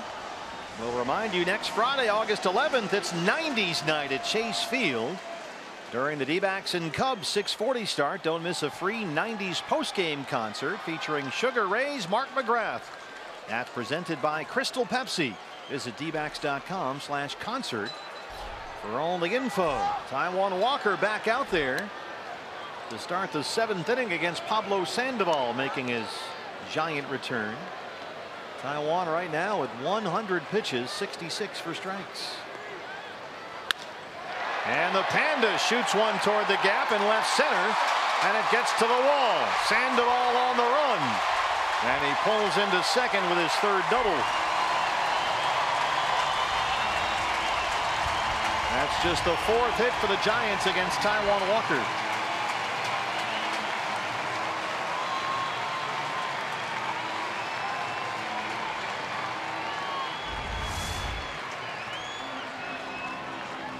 Center cut fastball that time. Sandoval with that inside out swing finds that gap in left center.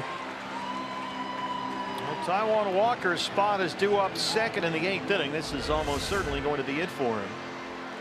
But you'd like to get him through the 7th if you could. Bullpen still quiet for the Diamondbacks, at least for the moment. Here's Jared Parker 0 for 2.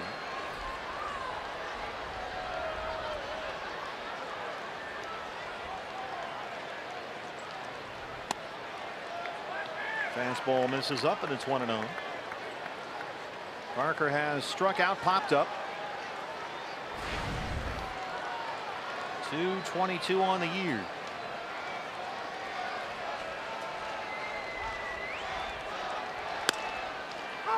Now the bullpen gets busy for the Diamondbacks. Jake Barrett making his way out there.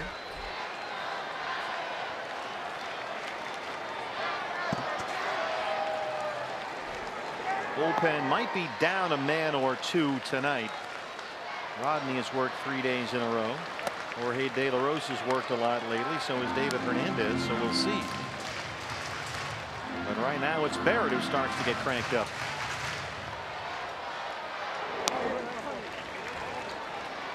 Two and one on Jared Parker.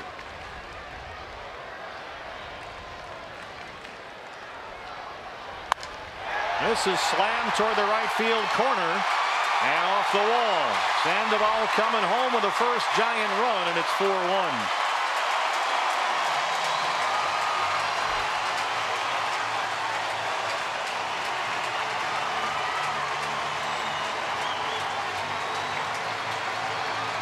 Back-to-back doubles open up the San Francisco seventh. You see they wanted that ball in. It strays up and out over the plate. Parker has so many moving parts in his swing. The high leg kick. He's got a hitch with his hands. He's really susceptible inside. That's where Jeff Mathis wanted that fastball, but Taijuan missed his spot. Mike Butcher will make a walk out to the mound. Barrett warming up in the bullpen. Taijuan at 105 pitches. As you mentioned, Taijuan's spot is due up second in the top half of the 8th inning. So if you're going to want more than one inning out of Jake Barrett, you're going to have to make a double switch, because if you bring Jake into the ball game and leave him in the 9 spot, you're probably going to have to hit for him right away in that 2 spot in the lineup in the 8th. Marte made the last out in the 7th. He would be a possible double switch candidate. Daniel Descalso made the out before, so probably one of those 2 guys if indeed Torrey does make a double switch. Yeah, you could bring Brandon Drury in off the bench to play second base if you wanted to. Move Marte around. A couple of options there. Hunter Pence is the hitter. He's grounded out, struck out 0 for 2. Pence comes into tonight riding a 6-game hitting streak. He's homered twice during that streak. Takes a wild swing at that one and hits it over there to the third base coach, former Reno Aces manager Phil Nevin.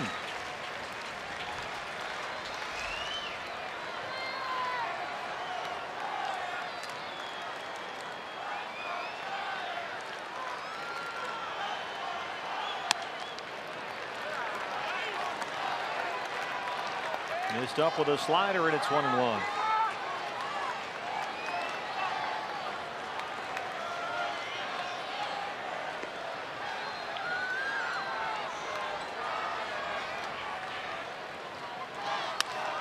Hunter Pence gets into one, hits it deep left field, and gone. His first home run at AT&T Park this season, his 9th of the year. And the Giants are back within 1.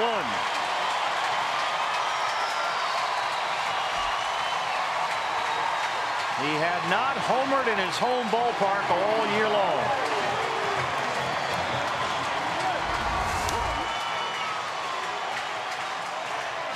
Breaking ball. He just stayed there on the inside part of the plate for Hunter Pence. He takes that big swing. Wind continues to blow that direction and pushes it up into the 3rd row out there in left field. Taijuan Walker will exit with a 4-3 lead. Back after this.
Out there to start the 7th at 99 pitches and was hit hard. 2 doubles and a home run. Suddenly a 4-0 Diamondbacks lead has been cut to 4-3.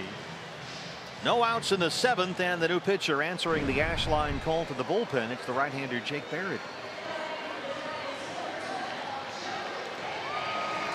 Joe Panik will be the hitter.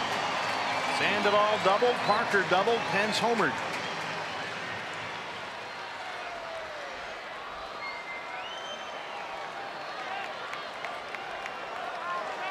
Andrew Chafin has started warming up in the Diamondback bullpen. Panik singled in the third. He's 1 for 2. That's the first home run here at AT&T Park for a Giants hitter against a Diamondbacks pitcher in 265 at bats. Wow. Going back to last year, man. Yep.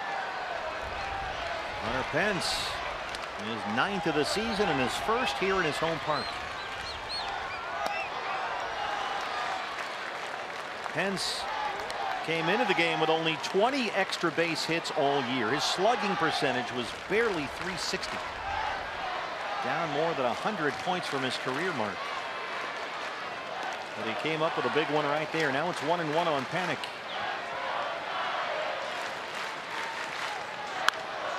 That's on a play, ball and 2 strikes.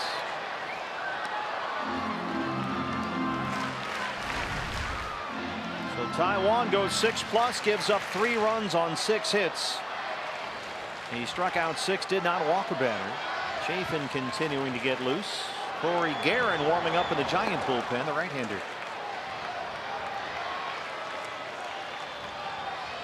One-two to Panik. Panik has had a pretty quiet bat as of late. He's hitting under 200 in his last 16 games.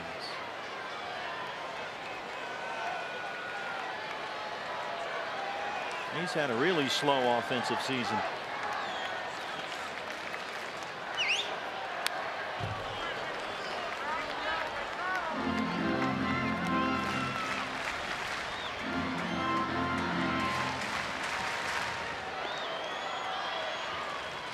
Nick Hundley, who's got a double and a single in 2 at bats, is on deck. Pitcher spot behind him.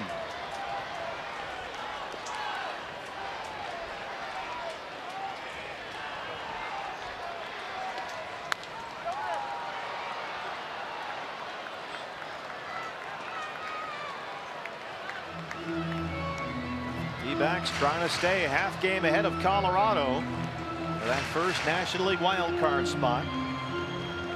Rockies beat the Phillies at Coors Field 8-5. Dodgers 7-4 winners in New York. They beat the Mets. The Dodgers have gone 43-7 since June the 7th. That is the best 50-game stretch by any major league team since 1912. Wow. It's been a while. More than 100 years.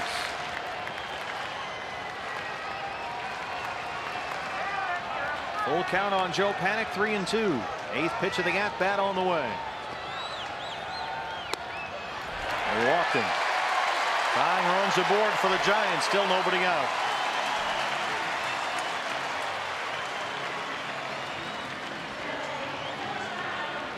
Here's Hundley, 2 for 2.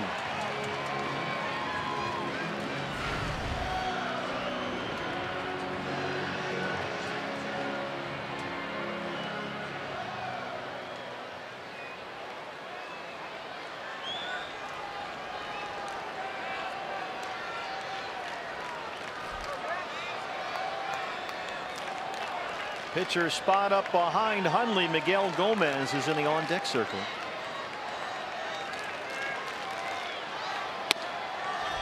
Fastball's a strike, and it's 0-1. Saw Gomez pinch hit in the 7th inning last night. He struck out against Jorge De La Rosa.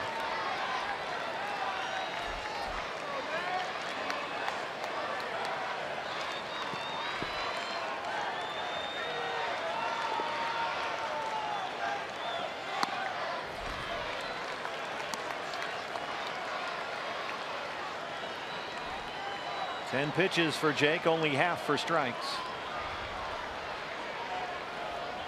Chafin ready down there in the Diamondback bullpen.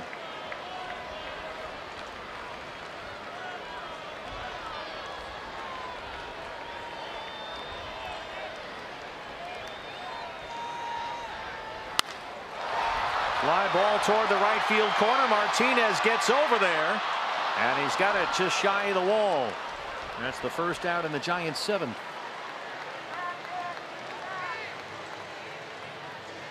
Now the wind may have done the Diamondbacks a favor there that time. That ball normally would probably slice close to foul territory down the right field line, but a strong wind blowing out to center field kind of pushed it back to the field of play, and JD was able to make the catch. Gomez will hit for the pitcher Crick. The switch hitter batting left-handed against the right-hander Barrett. 231 in 18 games to begin his major league career. He struck out in his only at bat last night. Yeah, very limited playing time for Miguel Gomez, but a much better hitter from the left side of the plate. Now, if you were baited into bringing in Andrew Chafin to face him and turn him around to the right side, there's a good chance you might get Buster Posey off the bench.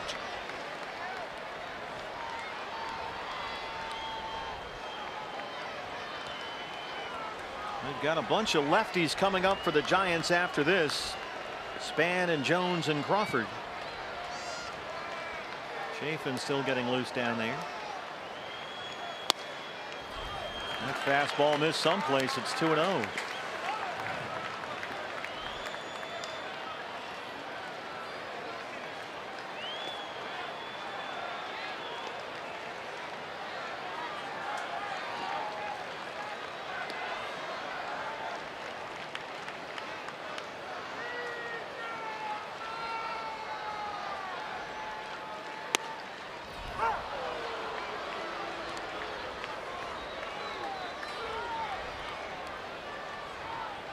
Gomez up from Double-A Richmond. He was hitting .305 down there in just under 80 games. 8 home runs.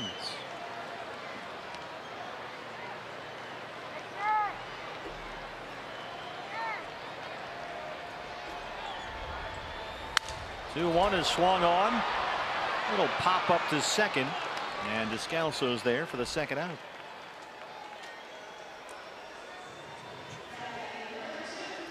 Denard Span is the hitter. Here comes Torey Lovullo. He's got his left-hander ready, but he's going to check in with Quinn Walcott at home plate. And Adam Rosales is jogging onto the field. So it's a double switch. You were right, BB. He's going to play second base for Descalso. We'll sort it out when we come back. It's a one-run ball game in San Francisco.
Two outs in the 7th inning. A double switch here from Torey Lovullo. With a whole bunch of left-handers coming up for the Giants, at least in terms of the lineup that's scheduled. Your ash line call to the bullpen gives us the lefty Andrew Chafin, his 50th appearance this year, a 2.37 ERA. Adam Rosales checks into the ball game. He replaces Daniel Descalso at second base, so Rosales will hit 9th. Pitcher spot now 6th in the Diamondback order.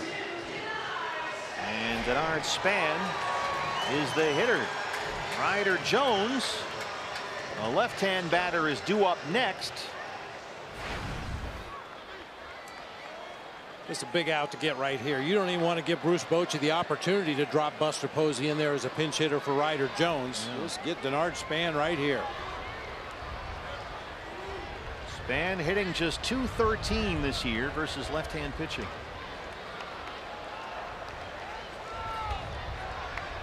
And since the end of May, Andrew Chafin has held lefties to a 189 batting average.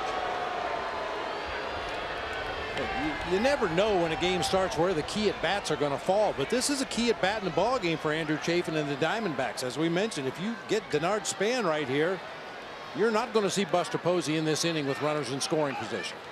Torrey might try and get 4 outs here from Chafin if he can. Get Span here and then bring him back and work the 8th.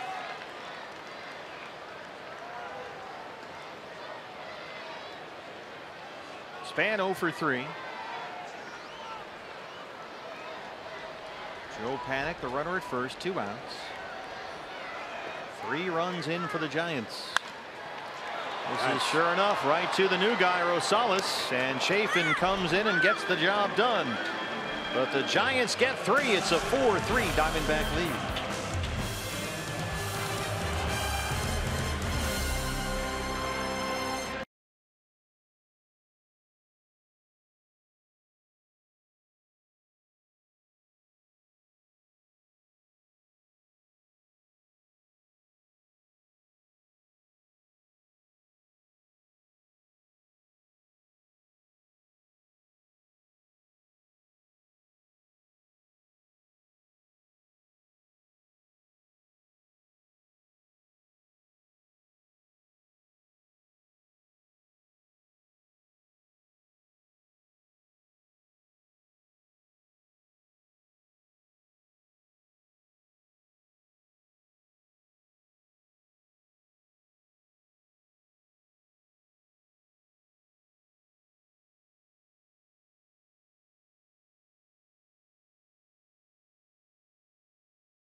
Pick up 3 in the home half of the 7th. The Jared Parker RBI double and a 2-run homer by Hunter Pence, his 9th of the year.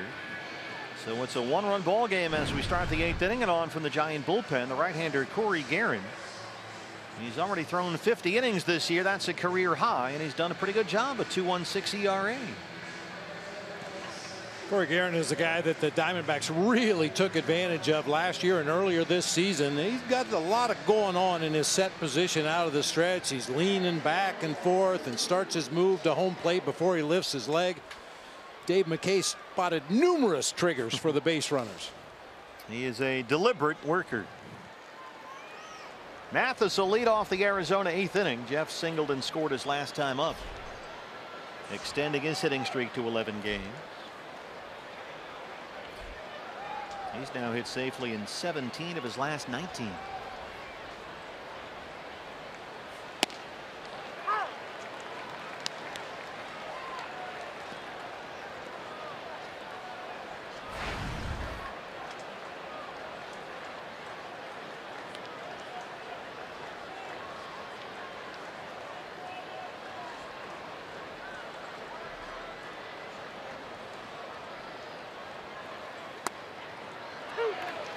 Oh, and 2.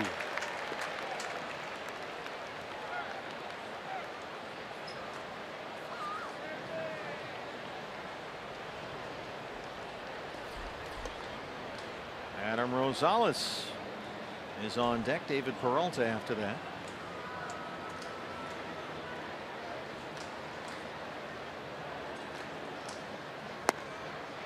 Giants have a left-hander warming up in their bullpen. Josh Osich. who's been hit pretty hard lately. 8 runs in his last 2 1/3 innings. So he's had a rough time of it as of late. Got a left-hander Peralta due up third here in the 8th.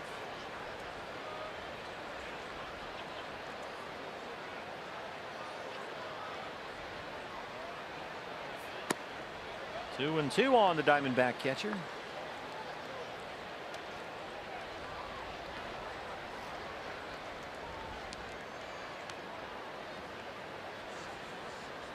Corey Guerin never in any hurry out there. I just wonder what's going through his mind when he comes up into that set position and then just sits there for 5 or 6 or 7, 10 seconds just staring at the catcher's glove. I mean, it's worked for him. As you said, his numbers are good this year. Heavy sinking fastball, sharp late breaking slider, but takes him a while to get ready to throw.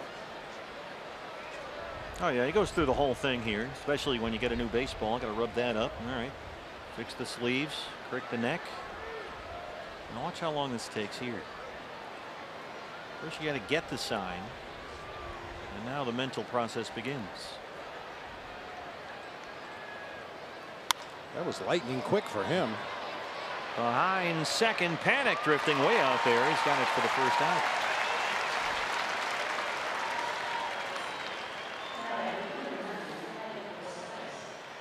Adam Rosales, his first at bat tonight.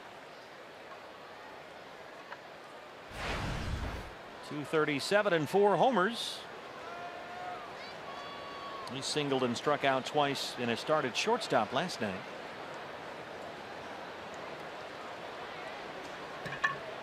Double switched into the ball game, and the bottom of the 7th took over at second base for Descalso. Front door breaking balls in there. It's 0-1. Rosales 4 for 14 as a Diamondback so far.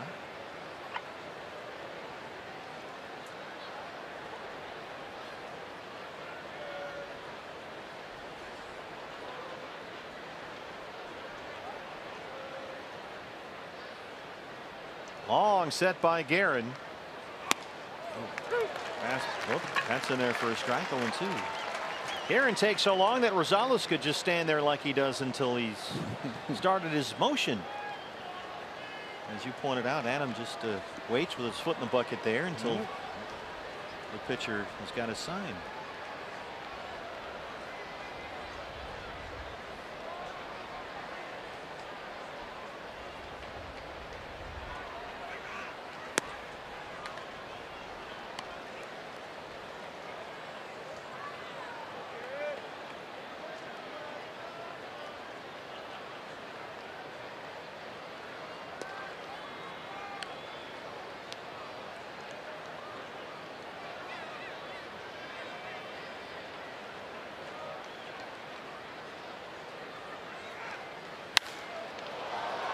Fly ball to center field. Span drifting over toward right center.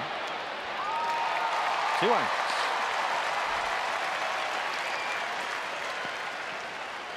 And a good night for David Peralta.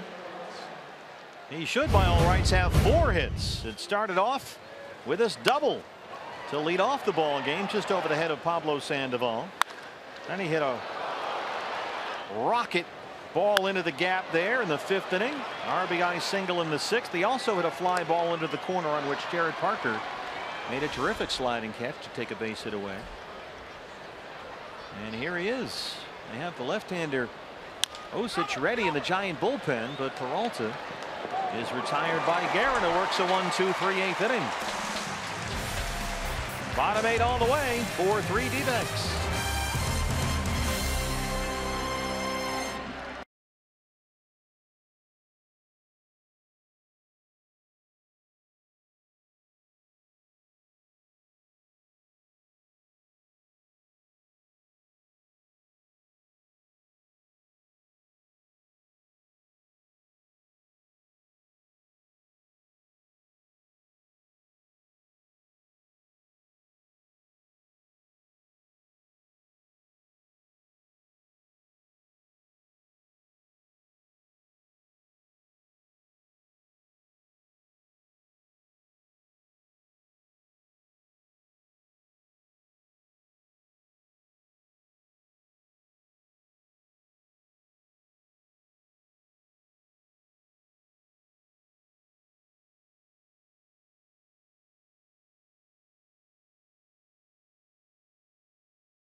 Was cut to 4-3 in the bottom of the 7th on a Jared Parker RBI double and a Hunter Pence 2-run homer.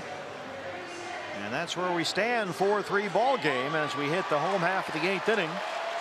And Kelby Tomlinson has come off the bench for Bruce Bochy. He will hit for Ryder Jones, the first baseman. David Hernandez warming up in the Diamondback bullpen. Andrew Chafin, who got the final out of the 7th, back out there to start the 8th. I remember Kelby Tomlinson bunted for a base hit in the ball game last night, so Jake Lamb in on the grass at third base to make sure that doesn't happen leading off the 8th inning here. 1 for 4 with that bunt single last night. 260 on the year. Only 3 extra base hits this season for Kelby Tomlinson. Chafin jumps ahead 0-2. You've got Tomlinson hitting for Jones. Hernandez warming up in the bullpen. Left-hander Brandon Crawford on deck, and the switch hitting Pablo Sandoval behind him. Tomlinson dunks one into right center. He runs well. Martinez over to cut it off, and he stops there with a leadoff single. Tying runs aboard for the Giants to start the 8th.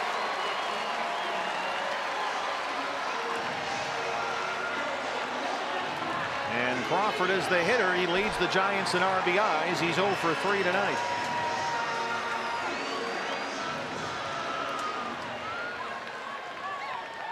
Brandon Crawford has grounded out, struck out twice. Sam Dyson making his way down to the Giant bullpen. We saw Dyson pitch the 9th inning last night.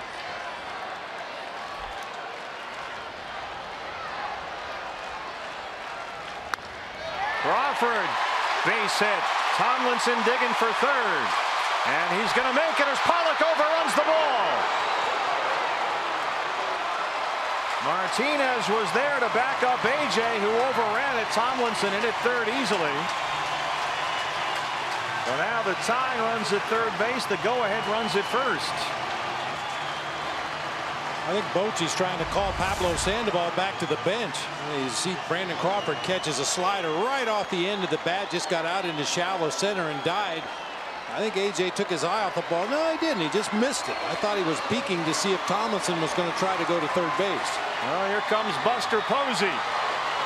Posey will hit for Sandoval. 326 and 11 homers. 0 for 3 with a walk and a strikeout last night. Here comes Torey Lovullo.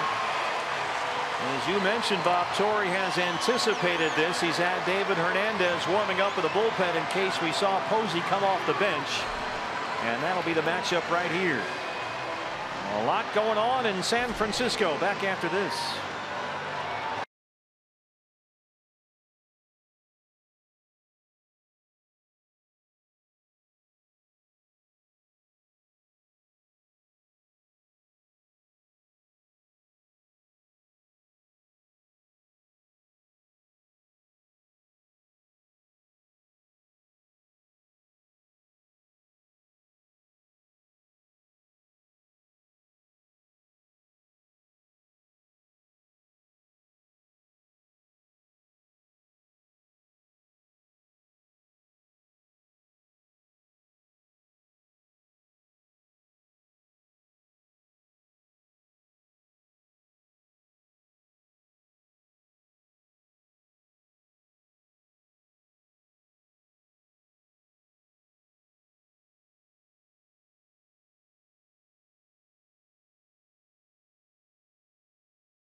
The tying and go-ahead runs are aboard with nobody out, and Buster Posey steps in to hit for Pablo Sandoval. New pitcher for the Diamondbacks, the right-hander David Hernandez, who has been outstanding lately. We saw David work a 1-2-3 scoreless 8th inning last night. He threw only 9 pitches to get 3 outs.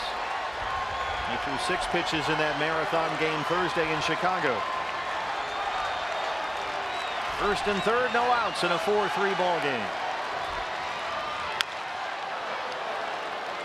Buster Posey 2 for 12 lifetime against David Hernandez. One of the 2 hits, however, left the ballpark. There you go. He is 7 for 30 career as a pinch hitter.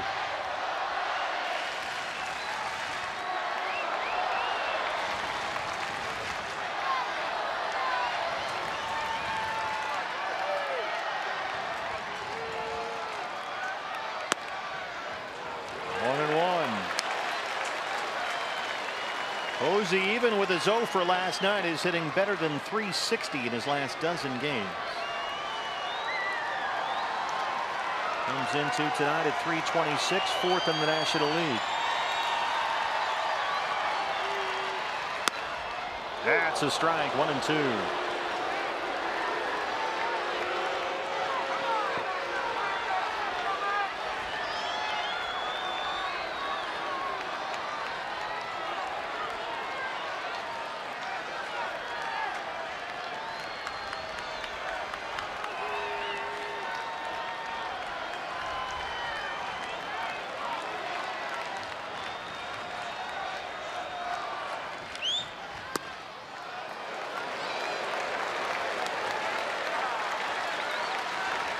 D-backs bullpen quiet for the moment.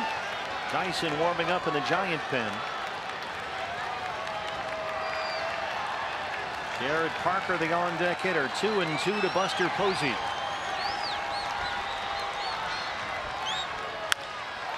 Up the middle, Ketel Marte steps on the bag and turns 2. But Tomlinson is home and the game is tied.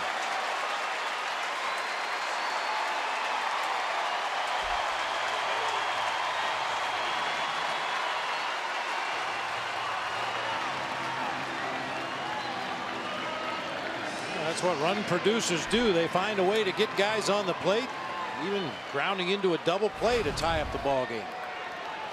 Parker had an RBI double his last time up, 1 for 3 tonight. D-backs will put the shift on. 3 infielders now on the right-hand side. As Ketel Marte and Adam Rosales back up in the outfield grass. Goldie back there as well at first. Look out. That one almost got out of here on a line drive. About 50 feet foul, but it was way back there onto the walking concourse.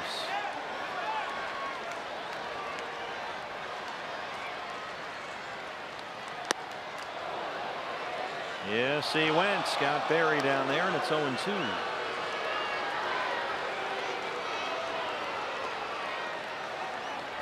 D-backs in the 9th inning will have Pollock, Lamb, Goldschmidt due up 2, 3, and 4.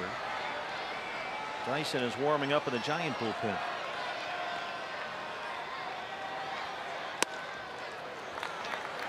And Walcott didn't like it. It's 1-2. That's a pretty good take right there by Jared Parker. He swung at a couple of Taiwan Walker sliders down and in like that in his first at bat of the ball game, striking out.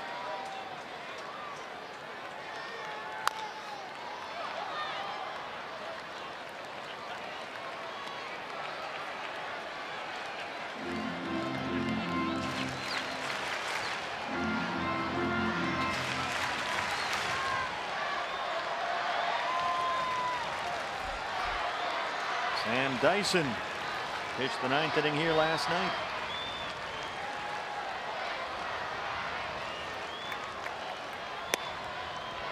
Two and 2 to Jared Parker. Hunter Pence is on deck. He would be next. He homered his last time up.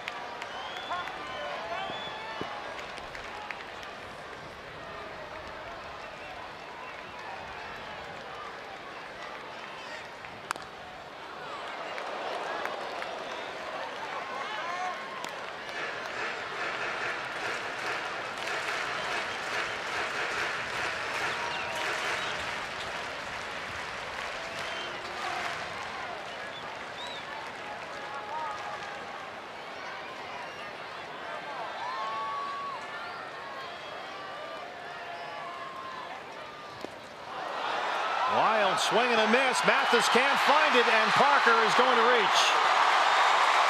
And this will give Pence a chance. It rolled over toward the Diamondback on deck circle, but Jeff couldn't see it.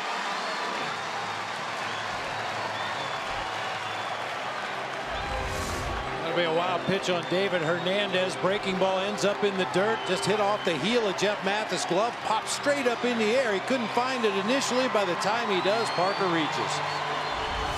And Pence, as Mike Butcher jogs out to the mound, will be the hitter. He came up in the 7th inning against Taijuan Walker and hit his first home run here at AT&T Park this year. Made it a 4-3 ball game. This was in the 7th. Taijuan hung one, and Pence didn't miss it, his 9th of the year.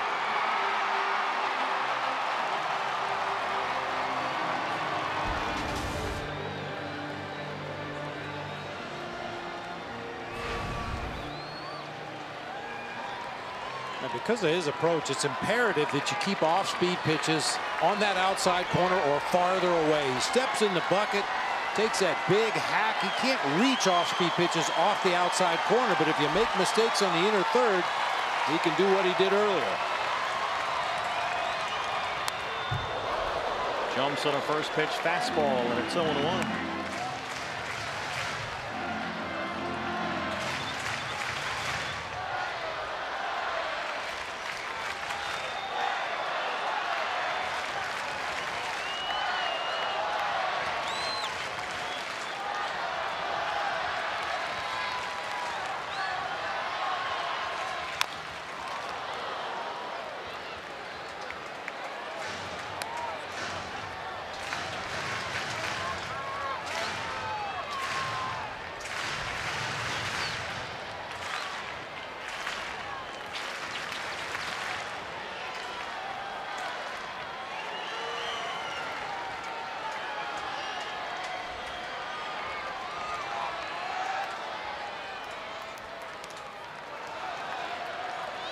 One and two on Hunter Pence.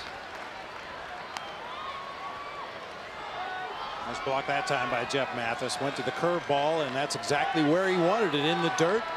Jeff able to keep it in front that time.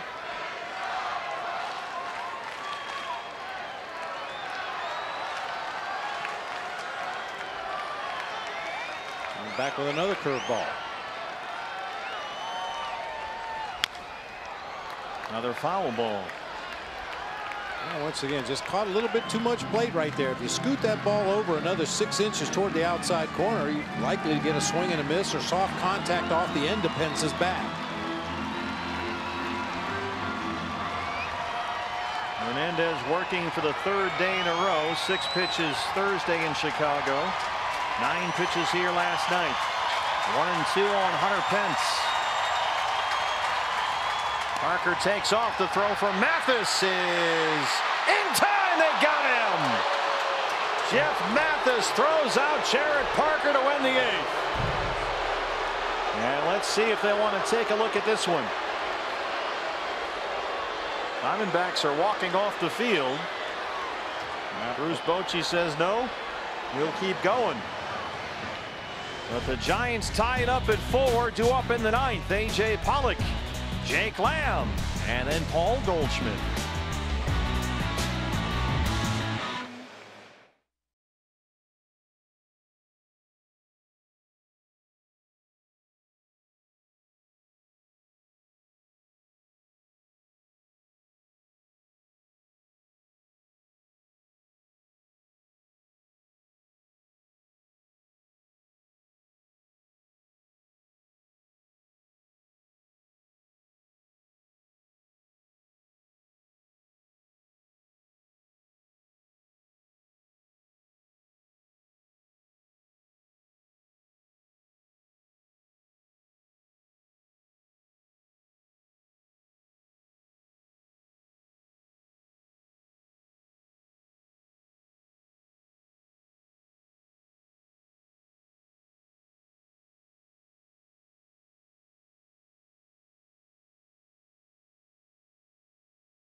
to end the bottom of the 8th inning.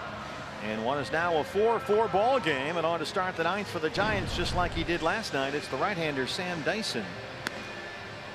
His season was a disaster to start out with Texas. 4 blown saves in 17 games. They cut him loose in early June. Giants got him for a player to be named, and he's been a little better here. He didn't have to work too hard last night. He threw 9 pitches to get 3 outs in the 9th inning last night. Buster Posey and Kelby Tomlinson are moved around. Tomlinson will check into the game at third base, replacing Pablo Sandoval, and Buster Posey now at first, replacing Ryder Jones.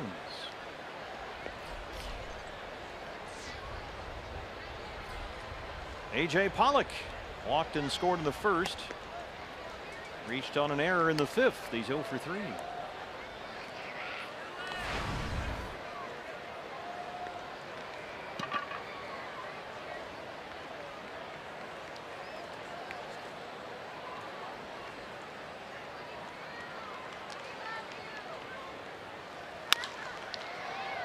Tomlinson at third. It always happens. It's amazing, isn't it? It really is amazing. I'd like to see the analytics on that. Guys coming into a ball game and the first ball is hit right to him. It happened when Adam Rosales took over at second base as part of a double switch earlier tonight. So 1 out for Jake Lamb. Jake has been hit by a pitch. He's walked 0 for 2.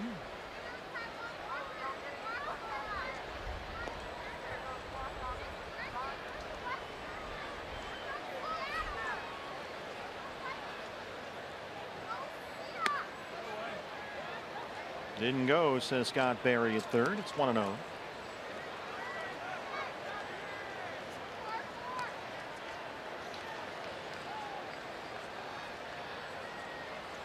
Diamondbacks bullpen is busy now. Archie Bradley and TJ McFarland are both warming up down there. First base for Posey. Sure enough, it finds the 2 new guys. First 2.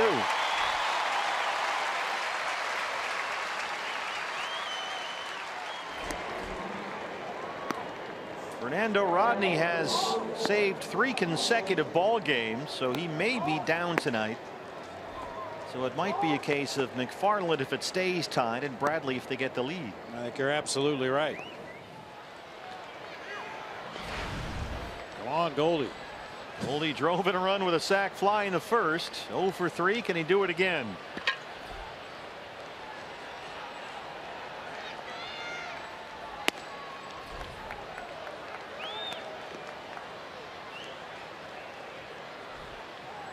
Four home runs, 13 RBIs on this road trip.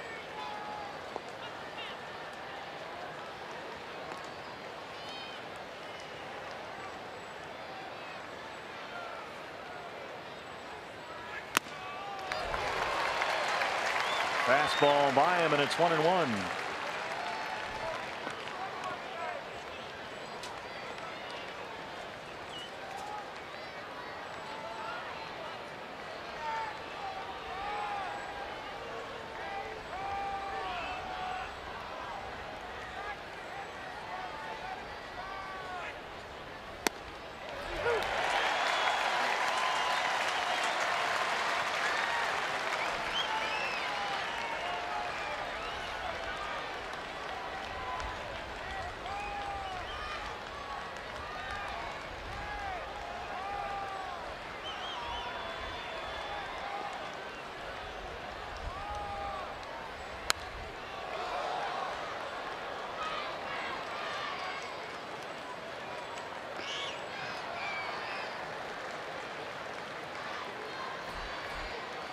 J.D. Martinez, who has doubled, walked, and tripled tonight, would be next.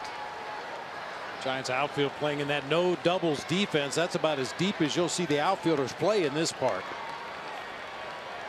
1-2 on Paul Goldschmidt.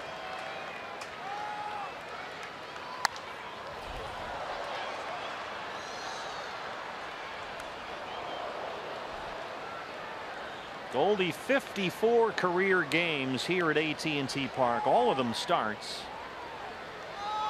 He's got 8 home runs here, a .316 career hitter in this ballpark.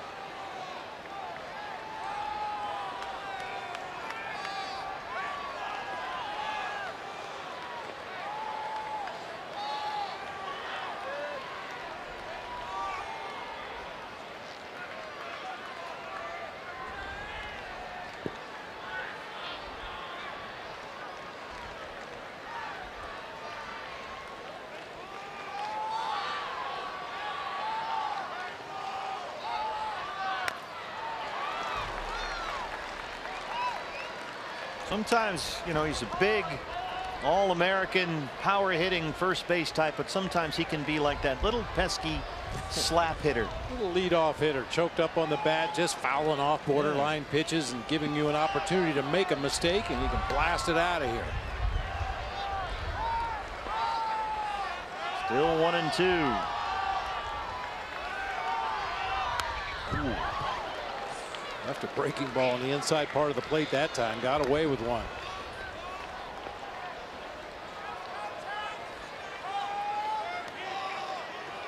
Make sure you check that bottom hand.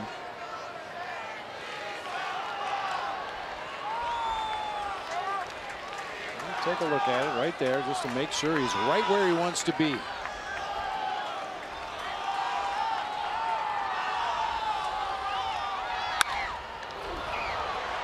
Into center, a base hit for Goldie. Just under a diving Joe Panik. It's a 2-out single.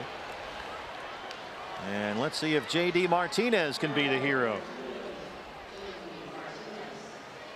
J.D. has doubled and tripled tonight.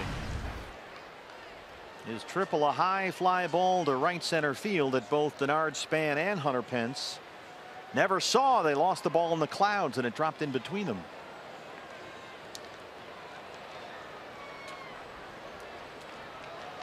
Pitcher spot is behind Martinez, now 6th in the order after the double switch, and Chris Herman is in the on-deck circle. Quinn Walcott going to clean up the plate. Don't they usually give those guys a little brush for that? Yeah, I think he's kind of fixing divots when guys run out of the batter's box and take a little divot as they dig in and run down that first base line. He comes out and fixes it. J.D. very aggressive early in counts as a Diamondback. He's usually up there swinging away early. RBI double in the first. He walked in the 5th and tripled in the 7th.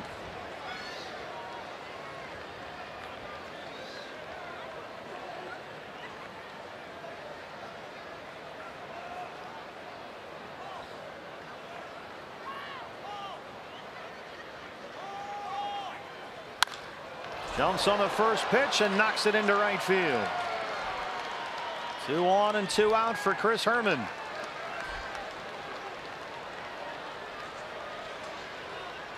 Third hit tonight for J.D. Well, this is the time for the Herminator. He's stuck in a 4 for 54 right now, dating back to the end of June. 160 on the year with 8 home runs. But the wind is blowing out to right field.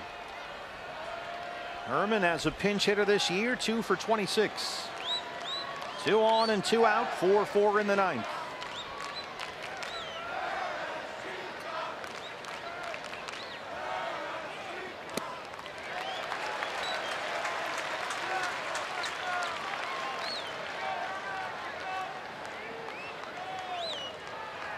Ran into the Herminator's in-laws at Wrigley Field the other day. They were saying hi. Well, you mentioned that when he got on the team bus that they were waiting on Chris after the ball game. They were terrific. They're about to become grandparents.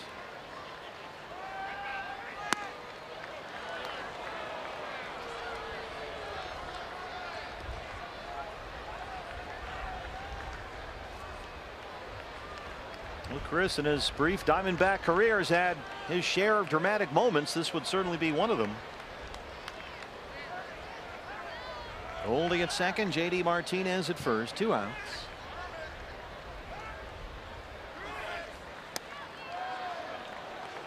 Two and one.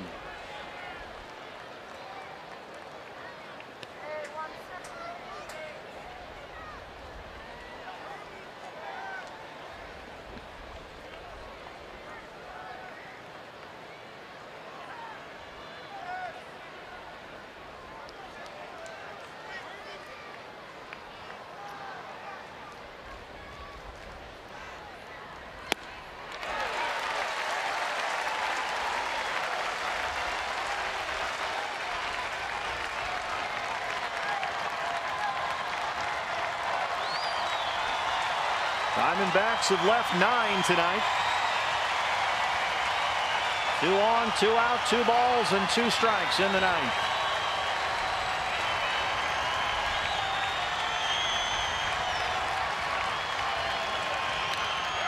Just got a piece of that one. Albert Suarez, the right-hander, running out to the Giant bullpen. McFarland and Bradley are ready in the D-back bullpen.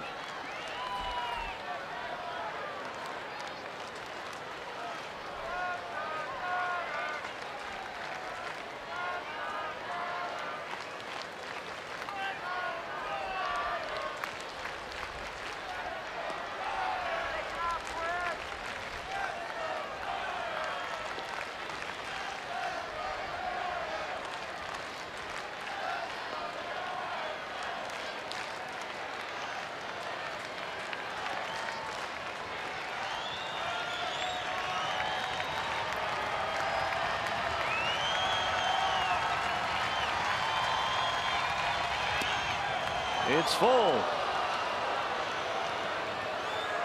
Ketel Marte on deck.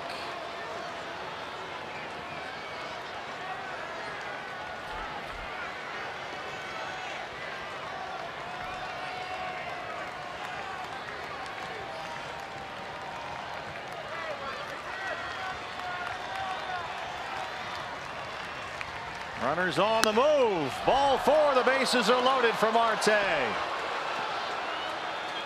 Two singles and a walk, all with 2 outs against Sam Dyson. Dave Righetti, time for a visit. Suarez warming up in the Giant pen.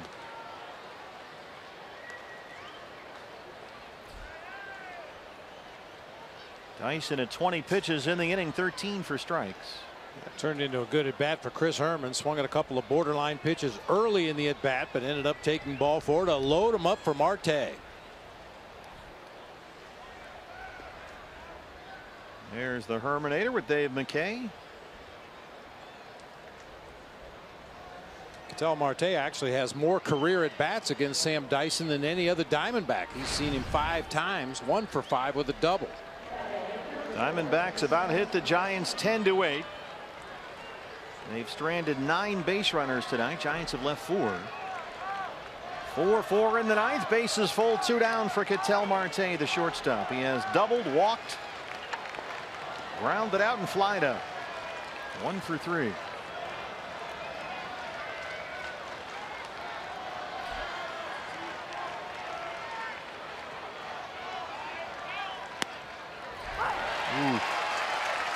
Fastball away is strike 1.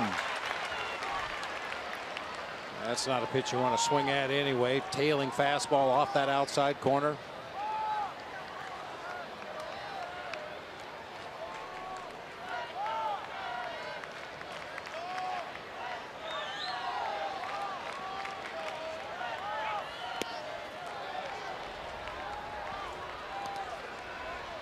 Wind is swirling. It's now blowing across the outfield from right to left.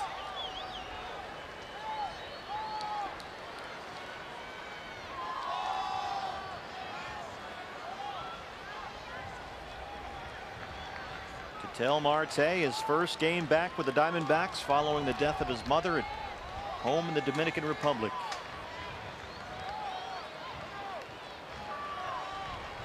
Nick Hundley wants to roll through the signs one more time.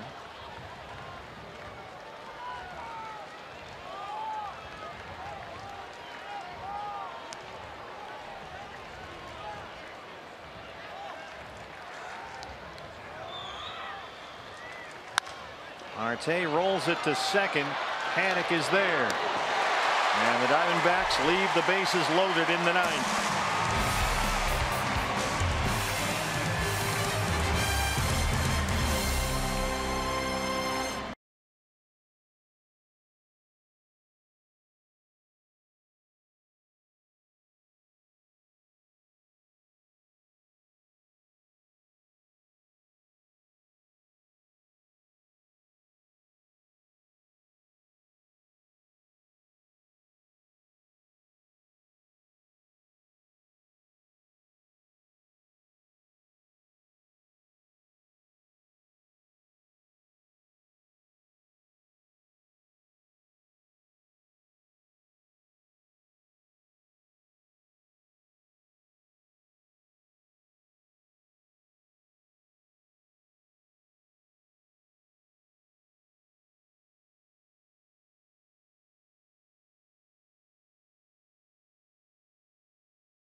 Now 4-4 as we start the bottom of the ninth here at AT&T Park.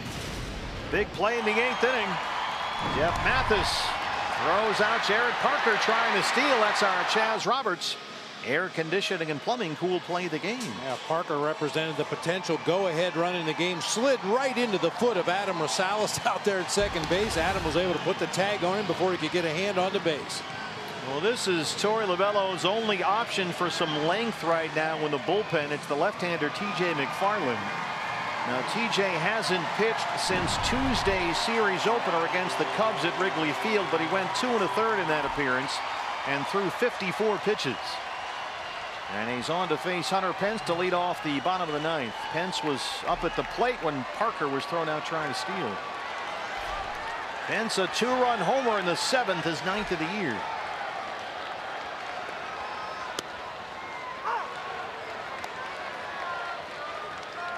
So he has now hit safely in 7 straight games, Hunter Pence. He's got 3 homers during that streak. His bat is heating up.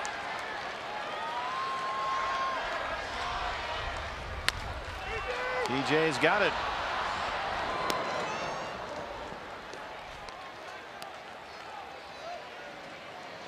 Let's go downstairs to Jody Jackson. Jody. Well, Steve, you mentioned length out of McFarland Tuesday against the Cubs, 54 pitches. Torey Lovullo, I asked him about bullpen usage today, and he is careful to get everybody enough rest because TJ, he's almost made 2 mini starts with 3 days rest. His last outing before that Cubs game was last Friday in St. Louis. He went 58 pitches. That was the game that Robbie Ray left. So again, 2 almost mini starts, 3 days rest, but they feel like they've been able to give him enough to be here for the length that they need tonight.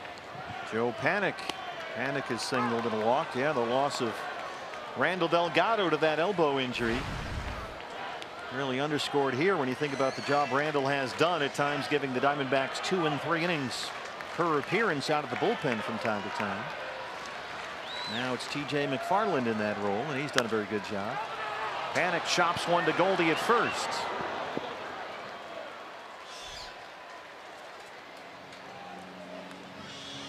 Two down now for the catcher, Nick Hundley.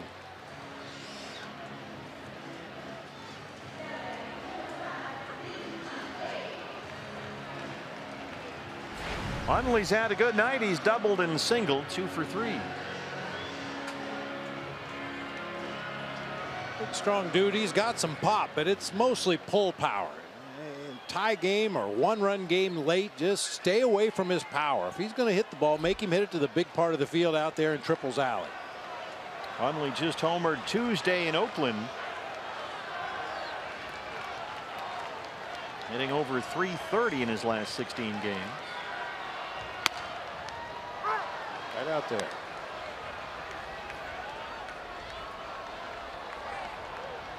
Pitcher spot up next for the Giants. Looks like Gorkys Hernandez in the on-deck circle. Hunter Strickland warming up in the Giant bullpen.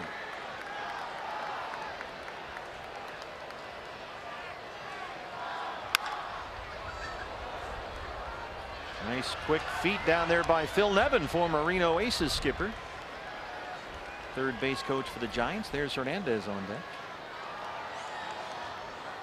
Hernandez, the last available position player for Bruce Bochy.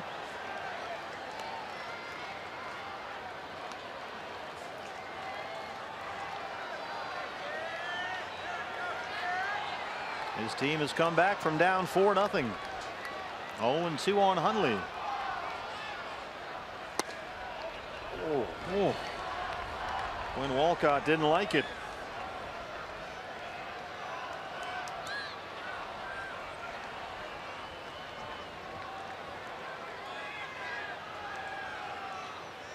Hopefully that was just a fastball in to make Hundley aware. Right back away.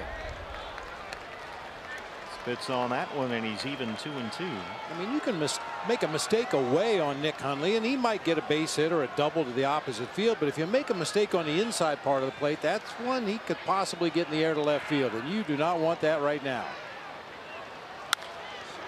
Off the mound and into center. Hundley's third hit tonight, a 2-out single. And the Giants have the winning run aboard.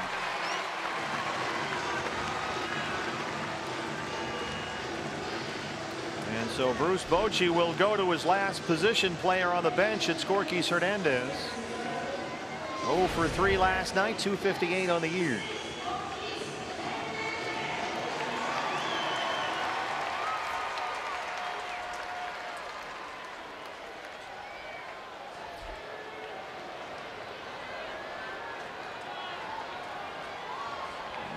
I'm heading up to put his cleats on, I'm sure, in case they need another pinch hitter. He might have been their best option right here. Hernandez has almost no power, only 13 extra base hits all year. But he's hit the ball well lately, better than .330 in his last 15 games.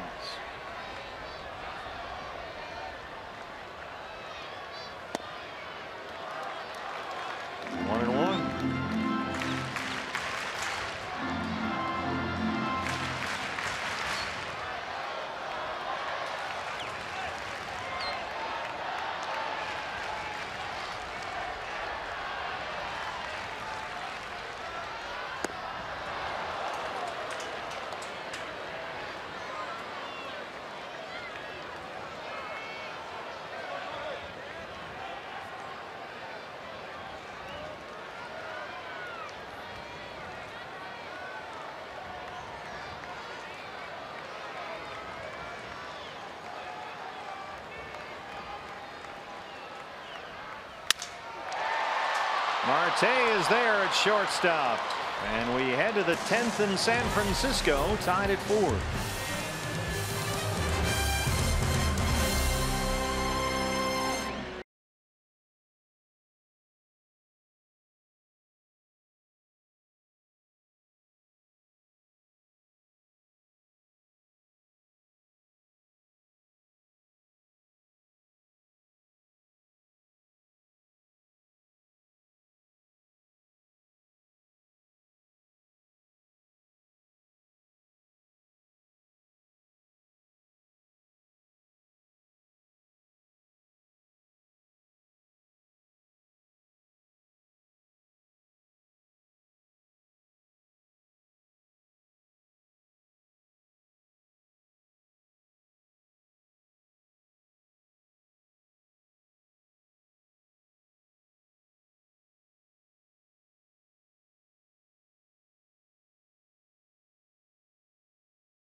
Hunter Strickland, the right-hander, an impressive 8th inning of the game last night.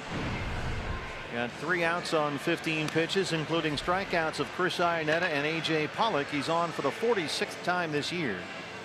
41 strikeouts in 40 innings for Hunter Strickland, but he's a bit of a wild card. He's walked 14 guys in his last 17 1/3 innings, so it's a little bit of this and a little bit of that. Make sure it's something you want to hit. Make him come in that strike zone. Mathis, Rosales, and Peralta, 8, 9, and 1, due up in the Diamondback 10th.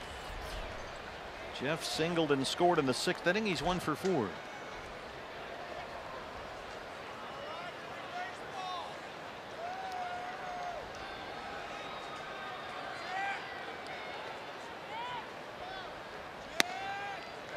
Starts him off with a breaking ball for strike 1. Jeff single in the 6th inning, extended his hitting streak now at 11 games. Just looking for a base runner here.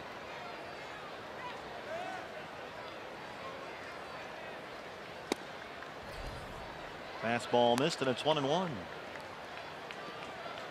If Jeff is able to reach, I'm guessing you would see Gregor Blanco make his first appearance in this series as a pinch runner.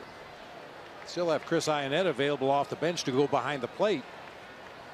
Already used Chris Herman as a pinch hitter. And Strickland missed with 2 fastballs now, and it's 2-1. Dodgers have already won. They beat the Mets 7-4 in New York. Milwaukee 3-0 winners at Tampa Bay. And the Rockies beat the Phillies at Coors Field 8-5. There's a strike, and it's 2-2.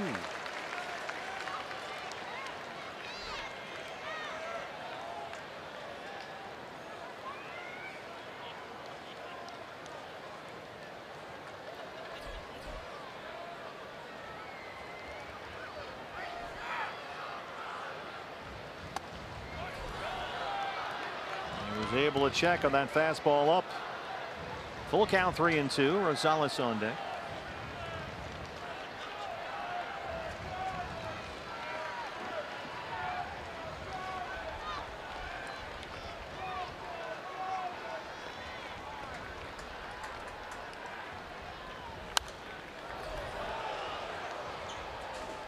That one almost got Mike Kruk.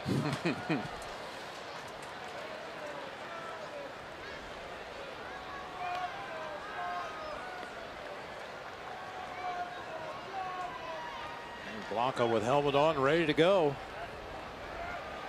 2 World Series rings as a Giant, Gregor Blanco. Yeah. Lead off walk for Jeff Mathis. Go ahead runs aboard. Well, I told you about Hunter Strickland's walks. They've been coming in bunches lately, and indeed Blanco will come out and pinch run for Mathis.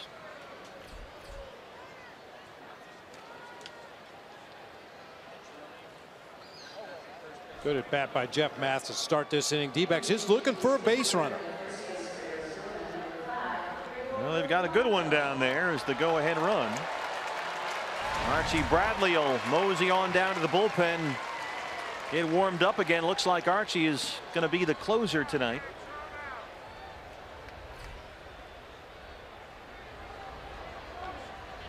Fernando Rodney has saved the last 3 games in a row, so he must be down.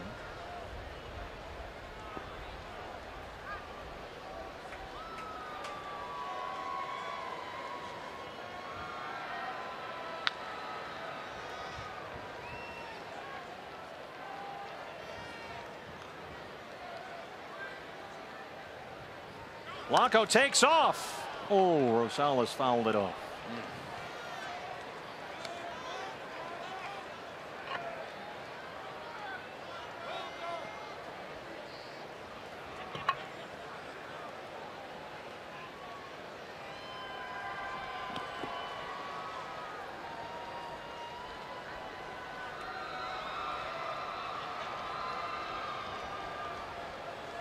I'm surprised Adam Rosales only has, including 3 this year, 14 sacrifice bunts in his career in 10 years. Yeah, for a guy that runs pretty well. Blanco holds this time. Rosales gets the bunt down. Strickland picks it up himself and runs over to the bag as they move Blanco along. So the go-ahead run now at second with 1 down for David Peralta.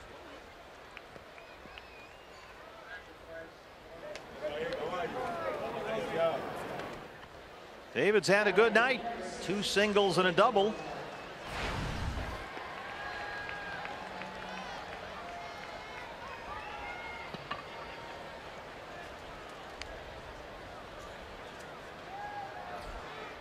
Now that wind is blowing in the exact opposite direction it was a moment ago. Now it's out to the right field corner. Oh, wait 10 seconds and it'll be blowing straight in. Well, that's the direction you want it blowing right now with Peralta up there. Absolutely.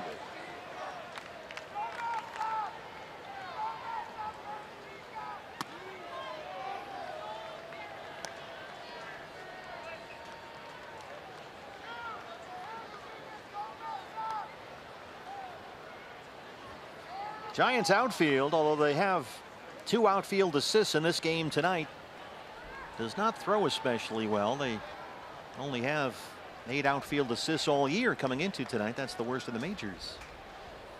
Something to think about if Peralta can get it out there. And he drives it to Pence in right field, backing up. Blanco at second will tag and head for third. And there are 2 outs.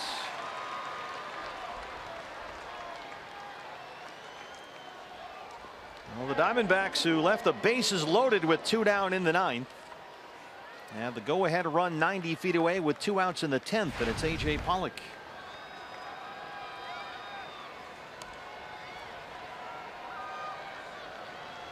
Strickland struck out Pollock looking in the 8th inning last night.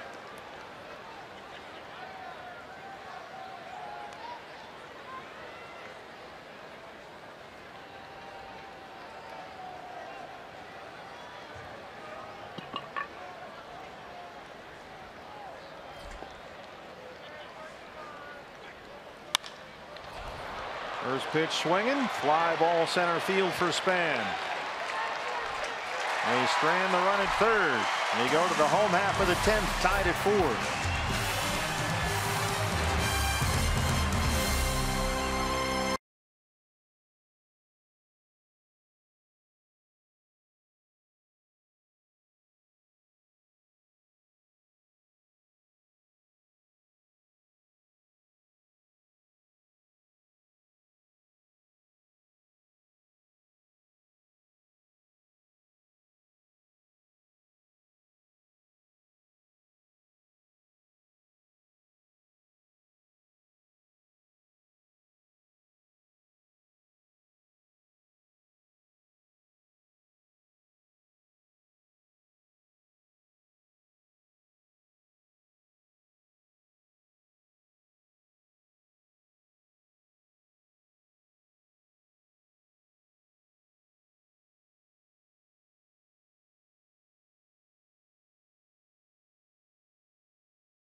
At the top in the red, 13 runners left on base for Torey Lovullo's Diamondbacks.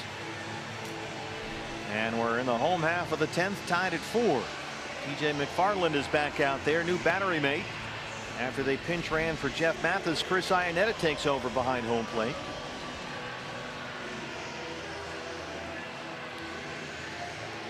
TJ out there for his 2nd inning of work.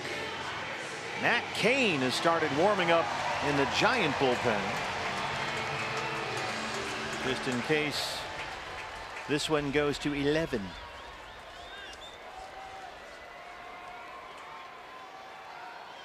Cain's start in the spot of the rotation was taken up tonight by Chris Stratton, so Cain working in long relief if need be. Here's Span to lead off the 10th.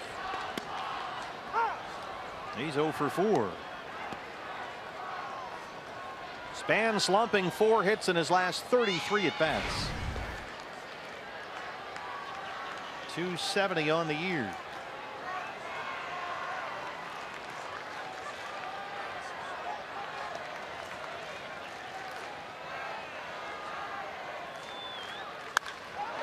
Drives it to right. JD on the run. He won't get there. It's off the wall. Bernard Span, a leadoff double.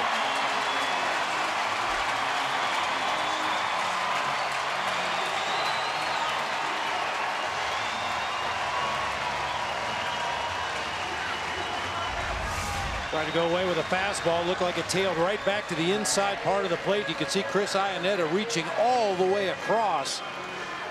I haven't talked about all the different surfaces out there in right field, but you've got padded wall, you've got chain link fence, you've got bricks. Fortunate bounce that time came right back to J.D. Martinez. So the winning run in scoring position to start the 10th, and Kelby Tomlinson will be the hitter. Span checking in with Phil Nevin, the third base coach.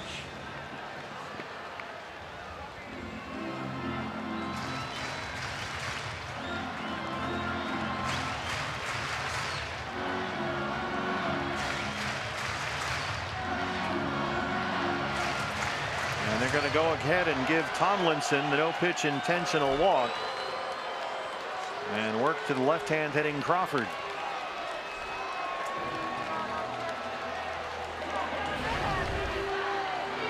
Crawford singled off the lefty Andrew Chafin in the 8th inning. 1 for 4.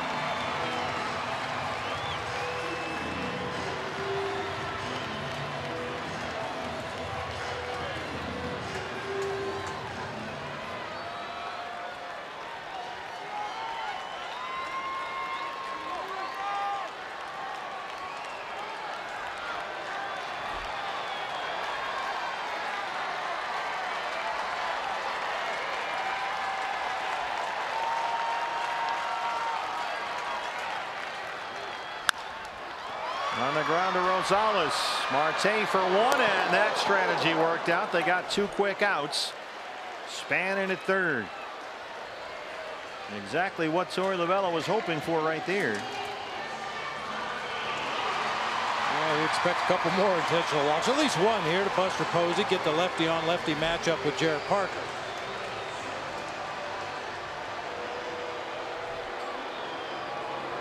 Second intentional walk of the inning. And Parker, who's got a lot of swing and miss, he's already struck out twice tonight, will be the hitter. He did have an RBI double in the 7th. Winning run is at third base with 2 outs in the 10th.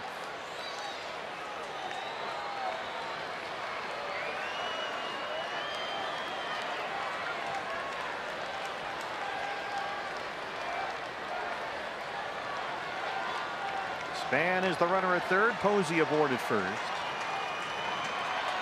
Parker 1 for 4.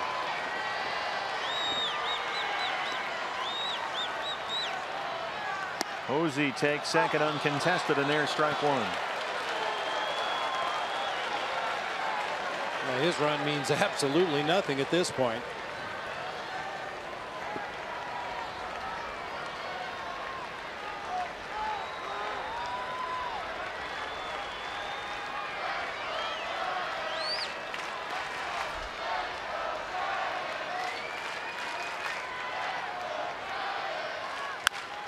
Rosales well back on the outfield grass, and he's got no play. The Giants win.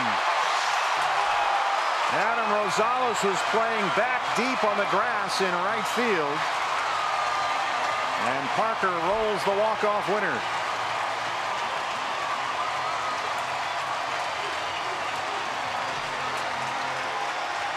Diamondbacks had a 4-0 lead at one point. They stranded 13 base runners tonight, and they lose it 5-4. Now the stranded base runners are what you're going to look back and. Diamondbacks had plenty of chances. Once again, just couldn't come up with that big knock at the right time. So the Giants even the series at a game apiece. We'll take a break from San Francisco. Back with more from AT&T Park. D-backs drop this one in 10, 5-4.